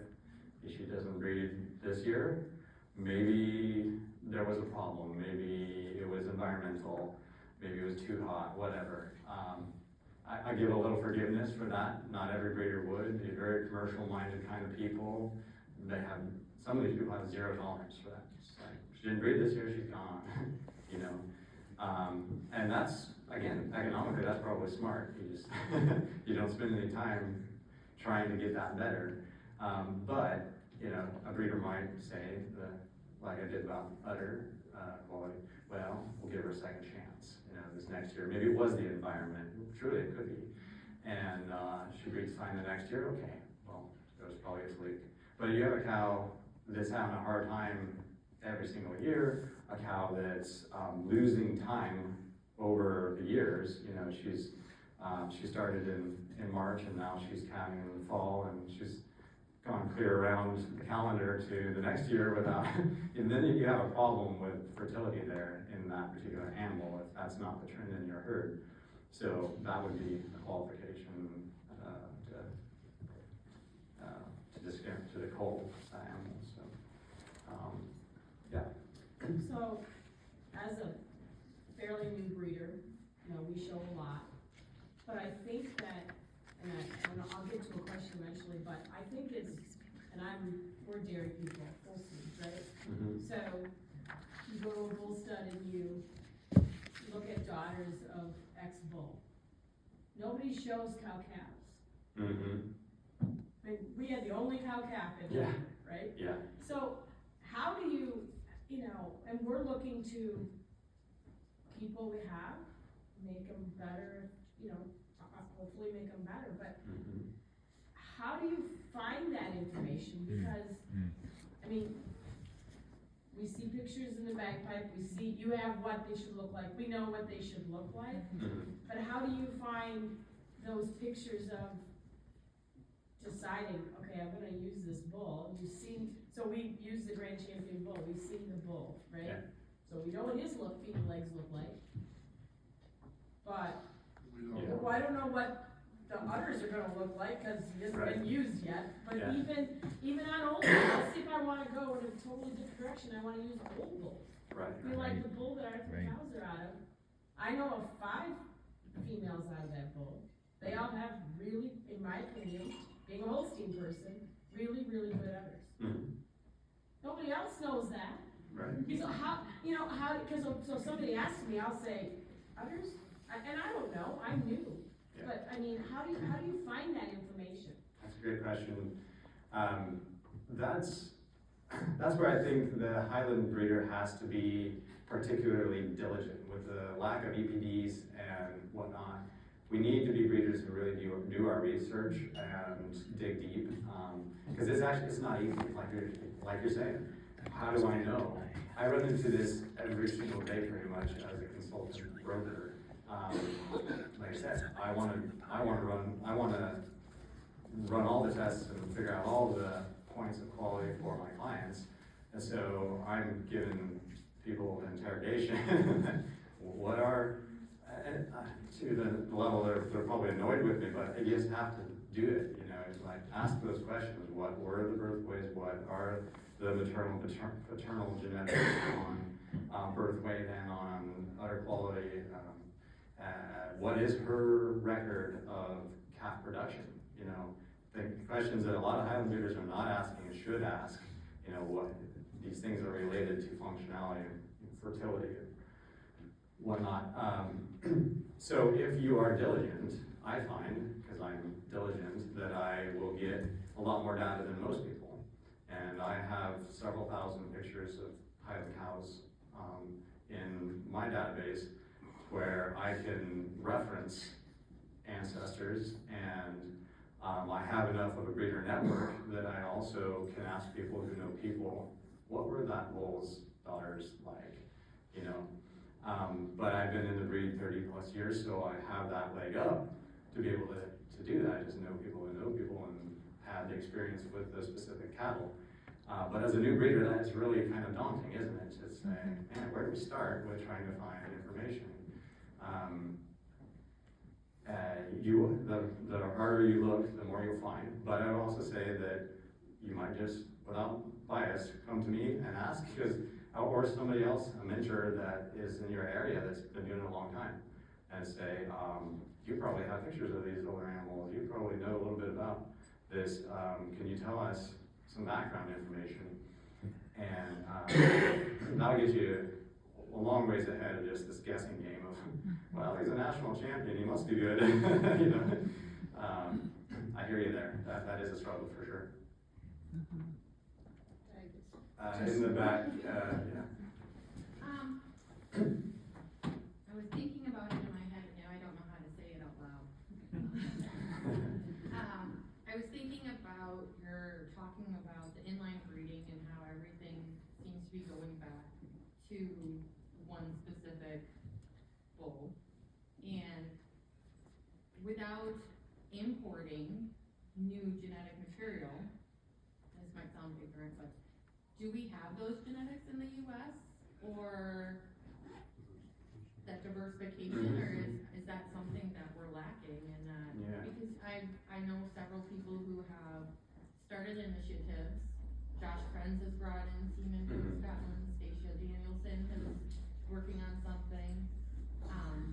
Is that really where we're at genetically, or do we actually have the genetics already in the country that we're just not utilizing? Well,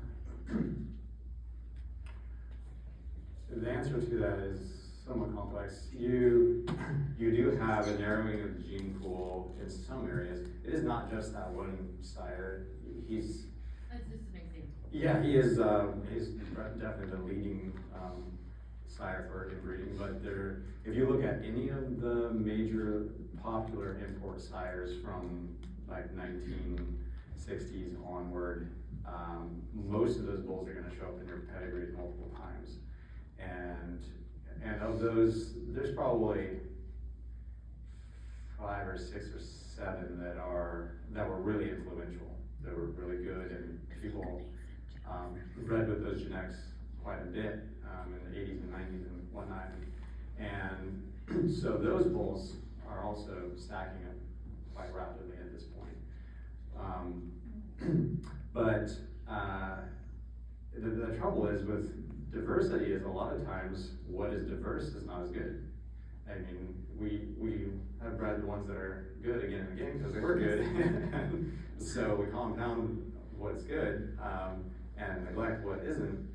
And then so you're looking for that outcross, and you're like, well, maybe I can backtrack. I look for an old sire. Maybe he wasn't prolific because people found his calves weren't that great.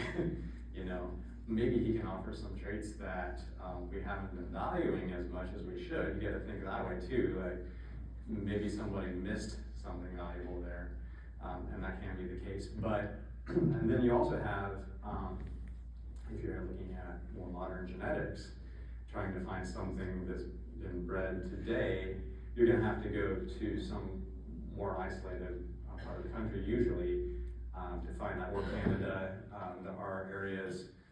I've been working closely with an Alberta breeder who is trying to preserve the genetic diversity of Alberta, and in his own breeding program he wants to maintain this niche so that he has a market for the U.S. and even for his fellow Albertans who are now importing a lot of U.S. genetics, and there's this crisscross between the countries that eventually you kind of all end up with the same genetics. So he's like, I want to keep the good stuff that we have here unique. And there's pockets in British Columbia and all over northern Canada and different areas. There's pockets in the northwest region of the U.S. I'd say there's even some small pockets in like New England and whatnot. Probably less in this area. But this is sort of where the biggest push for show and for performance and whatnot has happened. We've used a lot of the same genetics in this kind of Midwest, North Central kind of area. But yeah, you could go out to the Northwest and you can still still find some genetics that go back to some of those important sires that were coming into Canada. The Northwest used a lot of genetics out of British Columbia early on. Those two places were actually quite linked. The early formation of the National Association happened right there in Washington primarily. And when ACA was founded, there was a lot of influence at that point from Canada. And many of the Washington breeders used Trosac and Zetland and a lot of these big time British Columbia breeders at that point. And so you'll find some of those bloodlines present there, and some of them are really good. But that's not very common. You have to ship it. There's different factors that are kind of limiting there. But I would say the strongest way to outsource genetics is AI. You can definitely find some quality cattle in different countries. It's been difficult with all of the different scares over diseases and regulations, inter-country regulations that we, all through the 90s, we pretty much couldn't touch anything from Scotland, and the foot and mouth, mad cow disease issues were just totally putting a stop to that. So, but things have loosened up a bit. There's still some issues with importing. There's a lot of hoops to jump through and a lot of cost of transportation, especially from countries that are a long ways away. So, but that said, there are more and more, like you mentioned, a few people that are kind of trying to lead that effort to get some new blood in the country. I'm doing that myself. I've been developing all kinds of relationships internationally where I kind of have an eye on what's happening in different bloodlines here and there. So I'm going to be bringing in some sires in the near future that are bulls I feel really meet the needs that we have right now. All those things, those negatives I listed in this presentation. Want to see cavity design. I want to see depth and capacity. We've bred a lot of that out of our cattle. Want to see fertility traits and udder traits and foot quality. So the bloodlines I've been focusing on are those kind that can balance what we've already done. We have the size, production, muscle, all those things, but we need refinement and functionality traits among the So more and more of that is happening, and I think it will increase, especially. There's one positive side of the current prices, I think, is that we're starting to have more people who have the money to do it. They're getting good prices for their cattle. They can now afford to go over and find something good somewhere else. Thank you. More of a philosophical question. So we talk about the longevity of our cattle, and we want to have cows that breed into their late teens. But then we're also talking about how do we progress the breed and get bigger, better traits. And so we've been at it since '07. We're probably on 3rd generation females, and hopefully we're making progress. But where do you say in your breeding program, I gotta cut, even though this cow is just at an age that's probably making me money finally, do I cut her loose in place of something that you feel is better from a younger animal standpoint? More of an economics versus progress type of thing. Yeah, that's a great question. When to cull a cow, how long to keep her, even if she's still productive, there might be a time and place to move her along. And I think there definitely is that cutoff, and I think that's going to vary from breeder to breeder. Clearly, your stage in your breeding plan and goals is going to matter a lot. There's a whole presentation that I like to do for associations. I've done a few times and did it in Australia too, on breeding philosophy. Just like what are the different strategies you can employ in a breeding program to get you where you want to go. And one of those things that tends to be really effective is the development of cow families. So you start with this group of mixed cows. You have some that have some traits that you really like for this reason or that reason, and everybody's starting. Usually you don't know a lot when you're getting in, and you kind of just have a hunch about this or that. You get this mixed bag of different genetics, but over time you learn, you get savvy, smart about your breeding goals, and you're like, okay, I can work with this set of traits and that set of traits, and develop these cow families, generations of daughters with AI sires or whatever stacked into those layers. And you're making progress in the traits you want to develop, and maybe, that cow family has a lot of strength in this way, and that cow family has hopefully some complementary traits, and you start to cross these bloodlines over time. But in that process, to address your question more directly, you're going to get to a place in the cow families where you have great grandma cow, and she's now 16 or 14 or whatever. Maybe she's only 12. And you're like, well, she's still doing good. I could keep her, but I've only got 20, 40 acres, and I've got a granddaughter, I've got a daughter, and they're even better because I use these really great sires that were in line with my goals. And so really ought to be keeping those most progressive generations that have the best of the traits and using them the most, making room, making way for progress there. So even this is, and I should temper this with saying, this is strictly from the breeding kind of mindset. Like if you're strictly a cow-calf producer, I'd say you lean more toward probably just keeping those cows as long as they'll give you a calf. But in terms of genetic progress, that's what I'm kind of addressing, coming at that angle. You probably want to sell grandma cow when she's 12, not 16, because nobody's going to buy her at 16. At 10, 12, she's got a few more calves in her, and if those genetics did really well for you, somebody's going to be interested in her still, and you're going to get some money back. So it's wise, make room, get some money out of her while you can, and that's kind of how I look at it. Good, thanks.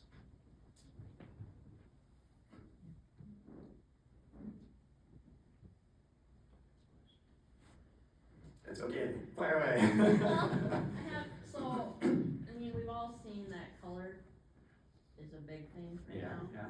Because color tastes different, I don't know, but people want color. And we've had the experience with some white and silver animals that just have so much hair, it's actually a detriment to them. Right. Is that a negative that you would call for? Or, as they mature, they tend to lose that hair coat that they used to have as a young animal, but.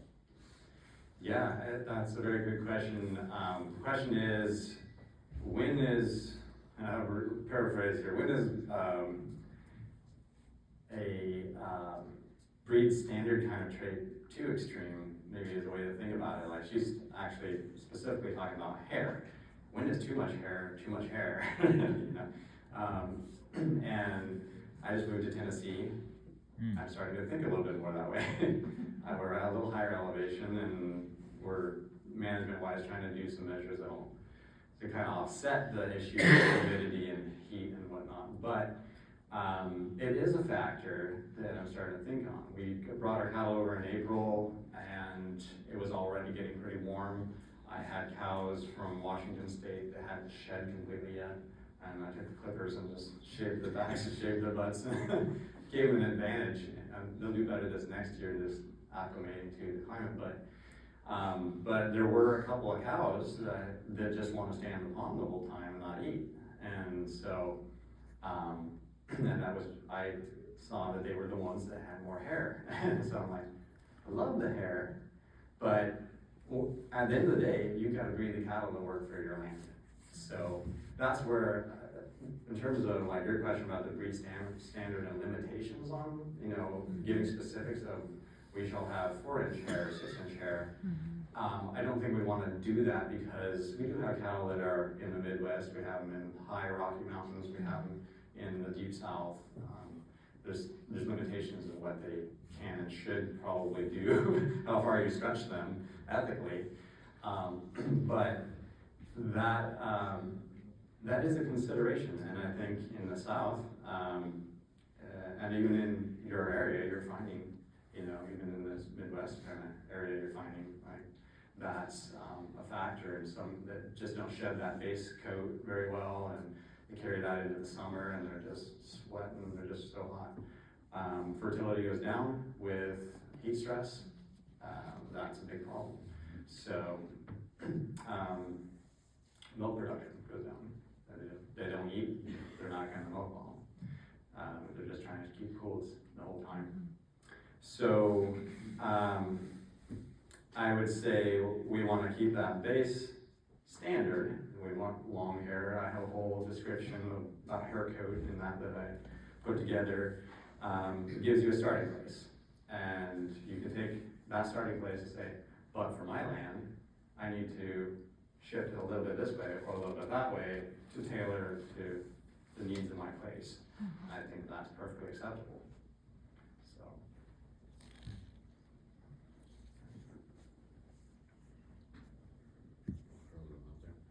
So, how, it's been a little while since you've been back to Scotland, right? That was Yeah. back. But, I've heard others talk about that, you know, at the National Convention, they talked about that when they exported the Highlands to the United States, a lot of the top Highlands were exported from Scotland. And I know Scotland doesn't necessarily maintain the same size herd, or it's not, they're not used commercially, they're, I don't, so I guess what I'm asking is, what do you feel about the quality of the cattle in Scotland compared to Australia, compared to the United States? The size of the herds, and when we look to them and say, oh, well, that's a Scottish bull, so it's gotta be amazing. Is that true? Yeah. Or is that just is there some myth to that? Well, there's gonna be some myth and stereotype in all of that for sure.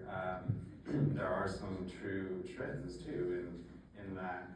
And yeah, so when I spent 7 months over there and went around, that was 2010, and they had an international gathering there that year too that I participated in. And so at that point, it was interesting because we had people from ACA came over and were actually speaking at that gathering, and we're talking about directions we're going with breeding in the U.S. And it was interesting having spent 7 months there, what contrast there was between the goals in the U.S. and the goals in Scotland. I would say that for Scotland, because they use breeder judges and because they have a lot of interest in the appearance of the animal, you might get more of a leaning toward beauty. And I tend to see that. Not a bad thing across the board. I think that it's not just beauty, they like elegance, they like femininity, they like a real cowy looking cow. And there is a correlation there with fertility, I think. I think it is somewhat correlated with maternal traits. So that's probably their strong suit there, is they're more in line with cows that can do the job of being a cow in their terrain. And not all of them are up in the Highlands of Scotland, so you have to throw that stereotype out too. A lot of these are lowland cattle in Scotland or in England.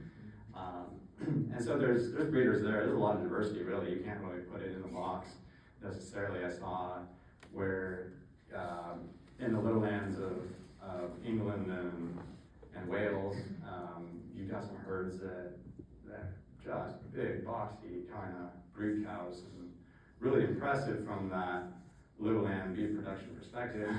You know, they do have some of that, like that we would tend to prefer here in this region, particularly, where they would have some compatible bloodlines with those performance goals.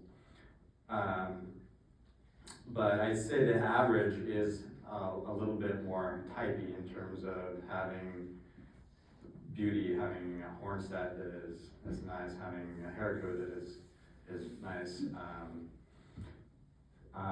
And there's a little later maturing kind of a trend there, where you don't have that early performance as much. Weaning weights tend to be smaller. They get there slower, and they're okay with that. They don't even breed. A lot of these breeders don't even breed their cattle until they're 3 and having at 4. You know, so they're not really thinking time efficiency as much as we tend to. Now Australia is interesting. they're a hybrid almost between Scotland and the US in the way they think about cattle breeding.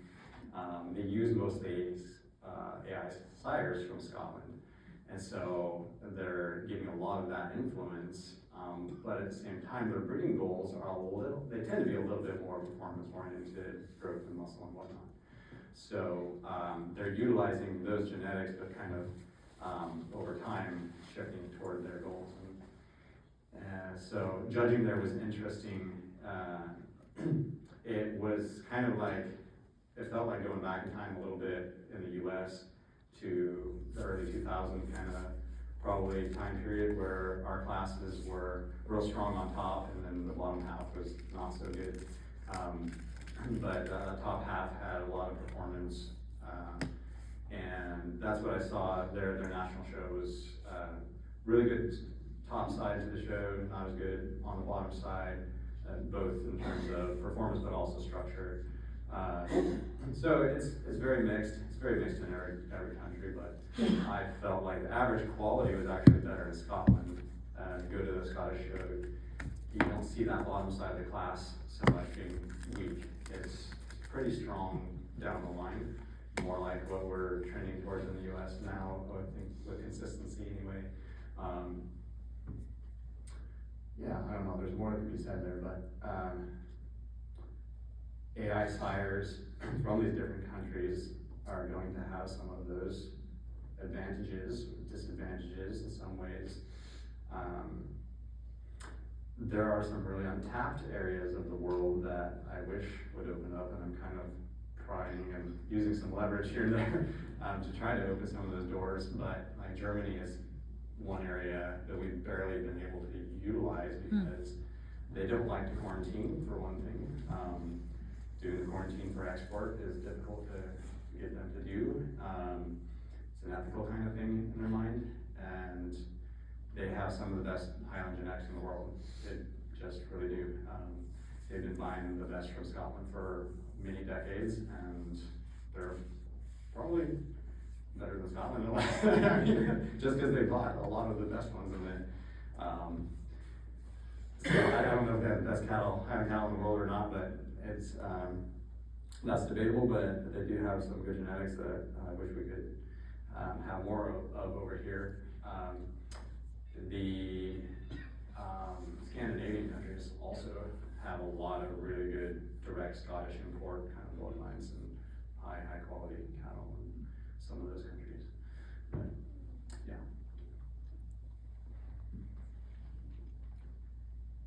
Jake, sometimes, you know, I talk to people who are newer breeders and they hear the Scottish judge does this and the American judge and my animal's on the bottom in this class, but if it was a Scottish judge, it might have been different.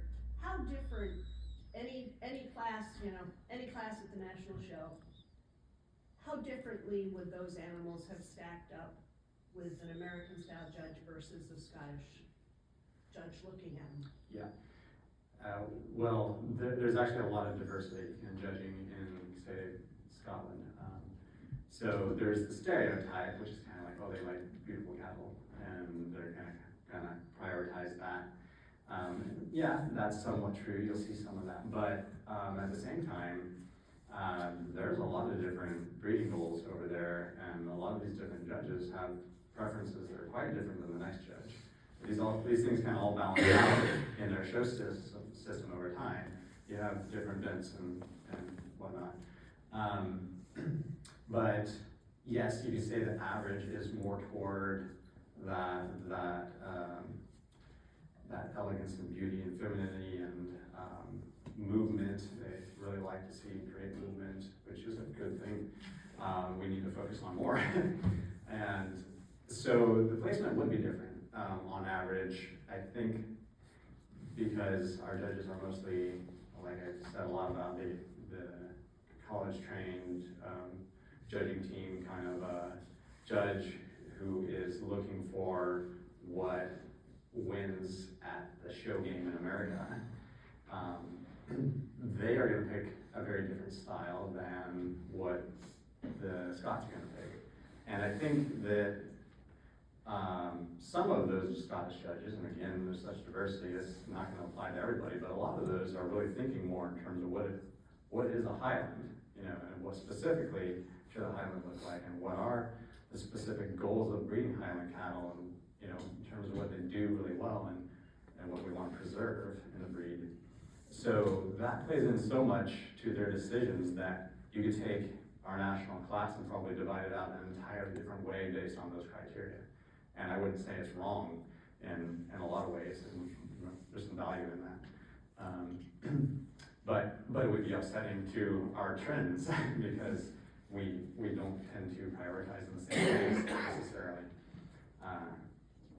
So.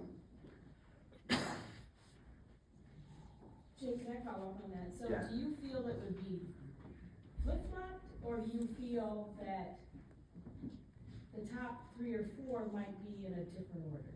Cause I think what Ann was Okay. getting at is, I stood on the bottom, and I would be on the top if I had, and I'm not going one way or the other, but, or do you feel that the heifer, let's say, that is more feminine, that, you know, has a nicer set of horns, might have been in 4 by the American judge, may have won her class, or do you really feel that they would be flip-flopped? There again, there's such diversity in Scottish judging that you couldn't say across the board it would be flip-flopped because they're a Scottish judge.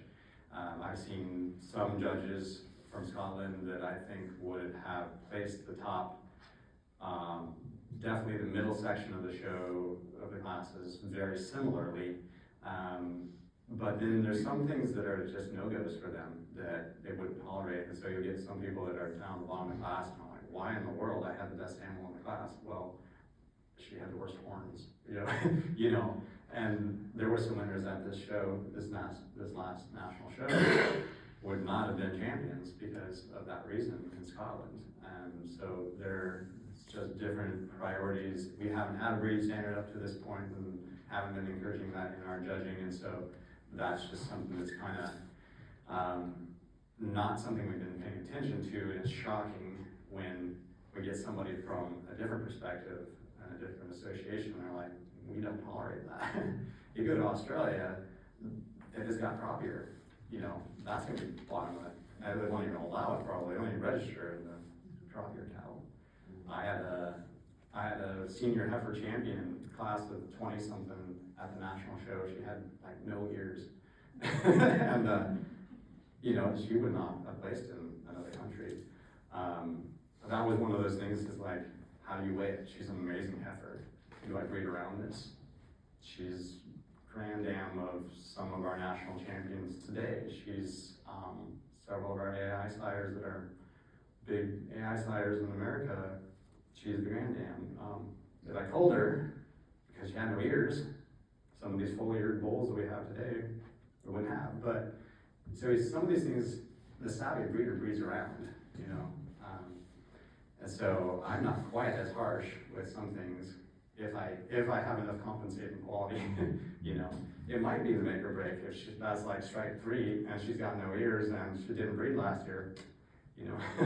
So it depends, but yeah, it's hard to answer because every judge is a little different, and in their system over there, there's such a mingling of opinion from year to year, judge to judge. It all kind of comes out to an average, but there's a lot of difference in what people are aiming for. So just quick thing, and for like new breeders, can you explain why it is so important to choose a really good bull versus just something off the internet? You know? Yeah. The question is, why should we choose really good bulls, depending on what you're using as your criteria for good, I suppose. But why should we use a good bull versus just some bull that shows up as an AI sire on the internet, and somebody has said, he's amazing, and you know, what is backing that statement? He's amazing. Can I just elaborate on that? Yeah. Sorry, I should've been more. Oh, I've got this dun bull and he's super friendly and he's throwing calves with all our cows here. Well, that's awesome, but What about him? Tell me more. Yeah, well, yeah, that's totally that's what you hear a lot of. And I just wrote an entire article for the Australian national publication on bull selection, which addresses a lot of criteria for how do you sort bulls? Why do we keep a bull versus cut a bull? And there's a lot that goes into that. I'd probably share that article with whatever association wants to print it if you guys are interested. That's something we need to pay attention to and have a lot more education on is criteria for bull selection. And with current trends, I already said it, you have these extremes that are being put up there as, you know, he's an AI sire because he won, or because he's silver, or because he's cute, cuddly, and friendly. And there's really no balance in that. Again, getting back to single trait selection, that's kind of along those lines where we're just focusing on one thing and neglecting all the points of functionality along the way. So I would say if you're gonna keep a bull, you need to have a real holistic kind of thought process about that. Is he a bull that can really do what the breed is supposed to do? Can he maintain these standards of quality on the feminine side? A lot of people neglect that too when looking at a bull, because he's masculine, because he stereotypically we kind of want a bull that has a lot of power and performance. We tend to lean towards those sires that are just the beef king, you know. And that's kind of skewed in a bad way too, because if you're not thinking about the daughters of that bull, you know, she needs to have the right pelvic design, she needs to have the right udders and all these traits that will hold up as a cow. You gotta learn to extrapolate from male to female. You're looking at a bull, you have to say, these are bull hips, but are these bull hips that are obviously not female, they're not as wide as a female, but are they bull hips that will extrapolate in his daughters to good female hips? You know, that sort of thing is what you need to learn to do. And not many breeders are really thinking that way or have the experience level to do that, but I encourage you, if you are a new breeder here today, start thinking about that more. You know, what is this bull, this AI sire maybe on the internet, is he capable of really making cow quality? Does he have that well-rounded, balanced set of traits that we need in functional cow? As a follow-up to that, so I'm thinking, we've been here long enough that we've seen people willing to spend money on heifers and cows, and then when it comes time to buy a bull, they don't wanna spend any more than back in the day, $800, $1,000, you know?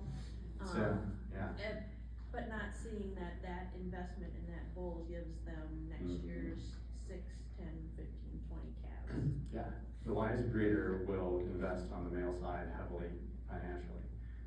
You see that in other breeds that are really more savvy about business and whatnot. They're willing to pay a lot of money for a good sire.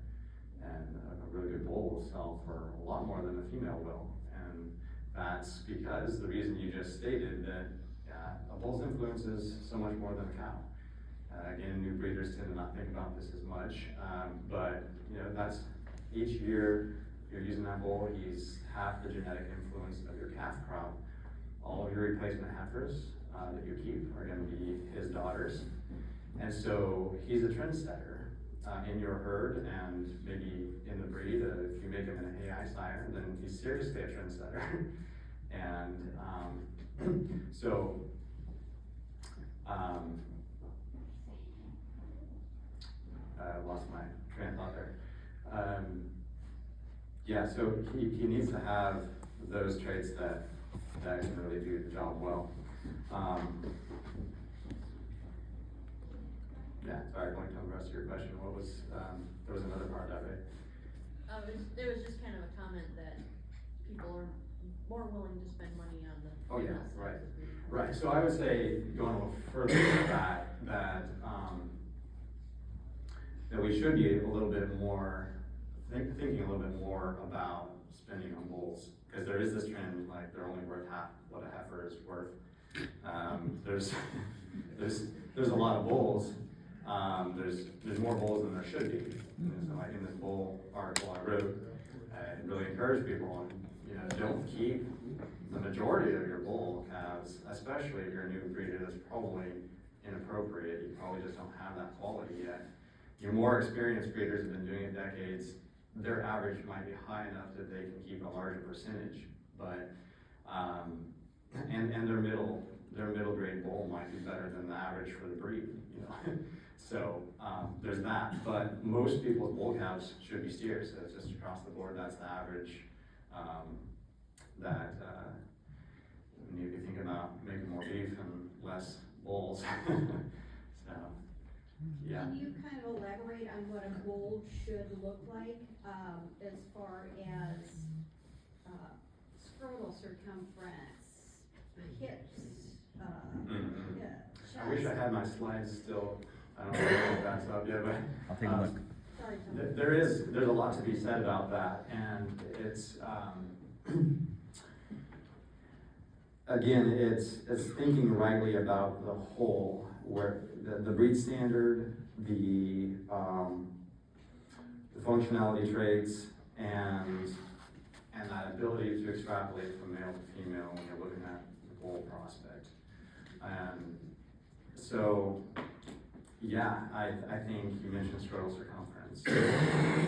Not just scrotal circumference, it's a good point to consider, and I talk about that in my presentation. That's related to fertility in terms of quantity of sperm production. We got a connection. Yeah. So with scrotal size, for those of you who don't know, you have increased sperm cell production, volume and capacity, rate of production. So that correlates with the amount of cows a bull can breed in a given amount of time. So most of our Highland breeders have 10 cows, or whatever is average.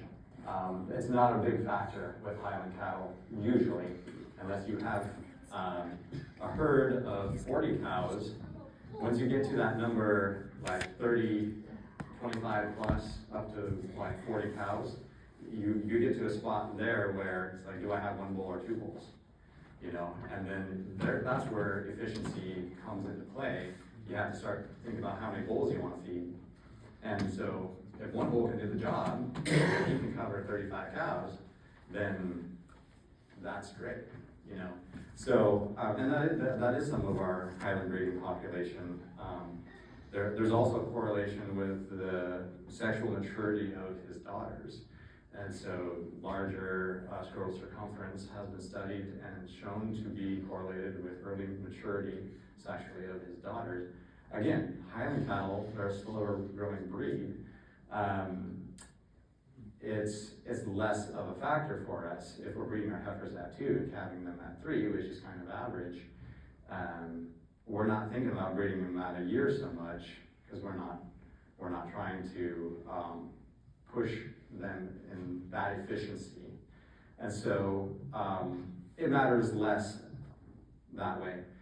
But there's other things about a bull's testicles that you really should consider. And let's see, I started to write something on that. Parts of this aren't even finished yet. This is a work in progress. I've been working on this for more than a year. But let's see, bulls, testicles. If you think about the bull's safety himself, so bull A versus bull B here, we have a very pendulous kind of scrotum. Testicles are hanging down there. You kind of look at their hock level. Here's the hock.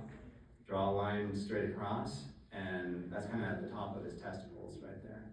Whereas this bull, you're coming about midway on the testicles here, and there's a lot more distance between the ground and the scrotum. So,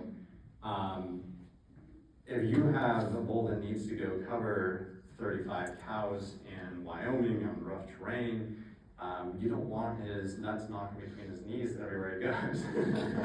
So, you don't want him getting snagged and beating on the rocks. So, it's just not good. So, you want them up there at a level that is out of the way, but at the same time, the main job of the scrotum is thermoregulation, because there's a very narrow window of temperature at which sperm cells develop.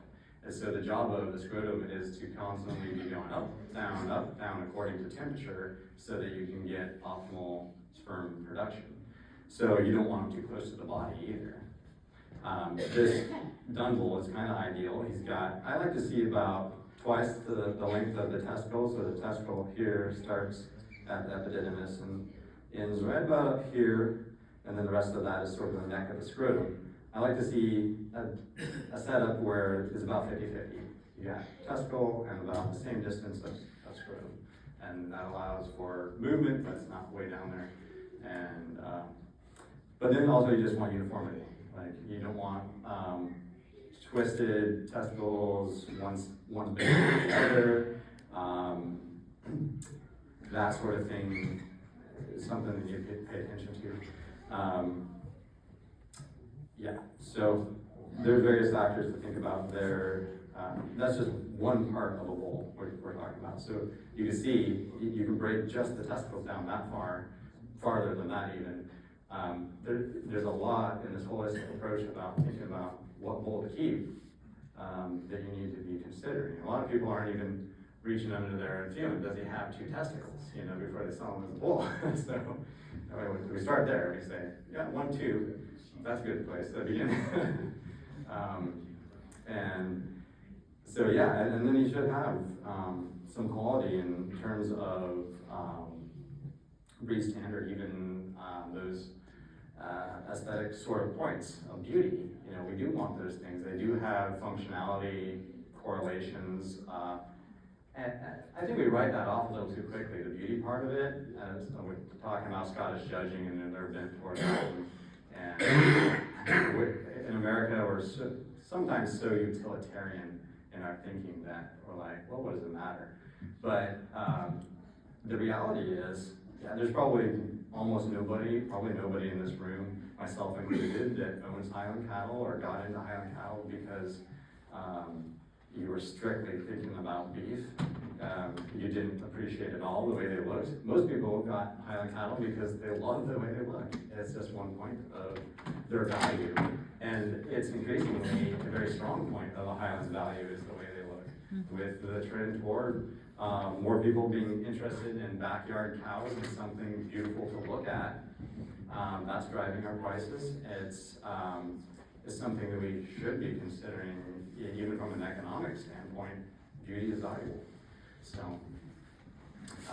your bull calves, he's the biggest, thickest, maybe the most structurally correct, but he's, got really poor hair, or he's really long face, bad looking horns. These sort of things can come down to that. And I wouldn't say across the board, I just castrate that animal. You might have enough value, again, like my crop-eared cow, You can't think black and white. You're just like, is he a valuable breeding tool? Does he have enough balance in his traits that we can use him for a purpose? But anyway, you need to be thinking about all things, so, as much as possible. Yeah. I just wanna add to that as breeders, it took us a long time to kind of figure out, there's great value in the bull versus the cows you have, and, we just didn't have that view, and we've learned that over the years, and we do castrate a lot of bull calves, like within that first couple of weeks now than we did in the past, and it's just things that we've come to notice over time, so there's, I don't wanna think people, I'm not judging people, I'm trying to share experience. Yeah. It does take experience, and and totally, you're gonna make a lot of mistakes as a new breeder, and that's okay. You'll learn as you go to some extent. But be wise, you know, to seek out resources that can, and mentors that can really give you a leg up. Don't go it alone and just kind of wing it and guess. You really can do better than that. So, encourage people that way for sure. Another thing on the bull side of things is genetic progress is made through the bull side most rapidly. And so even in the maternal breed, you're thinking about making genetic progress on the bull's contribution side more than on the cow family. So you're developing cow families, but you know, in terms of philosophy, breeding strategy, the faster you can layer bulls in there, they're meeting your breeding goals, the faster you're going to get to your breeding goals. So really the strategy ought to be, can I bring in a bull, get daughters as fast as possible, keep those daughters, and then move that bull along. You still got some value, he's still a young bull, get your money back out of him, you got his daughters, bring the next bull in. And this is where AI makes it really slick. You can just get another AI bull. But you know, with a live cover bull, you're looking for a bull that's going to meet kind of the average of your breeding needs at that point in your breeding program. And so it ends up being about every 3 years that if you're going to make maximum speed progress in your herd's genes, you are going to have to buy a bull every 3 years. You catch his daughters year 1. By year 3, they're sexually mature, you need another bull. And that's kind of why the 3-year mark is. And sometimes 4 years, it depends on the size of your herd. If you got 5 cows, obviously, you know, you might keep them a little longer. You only have 1 or 2 daughters that 3rd year. So the bigger the herd is, the faster you can move a bull along.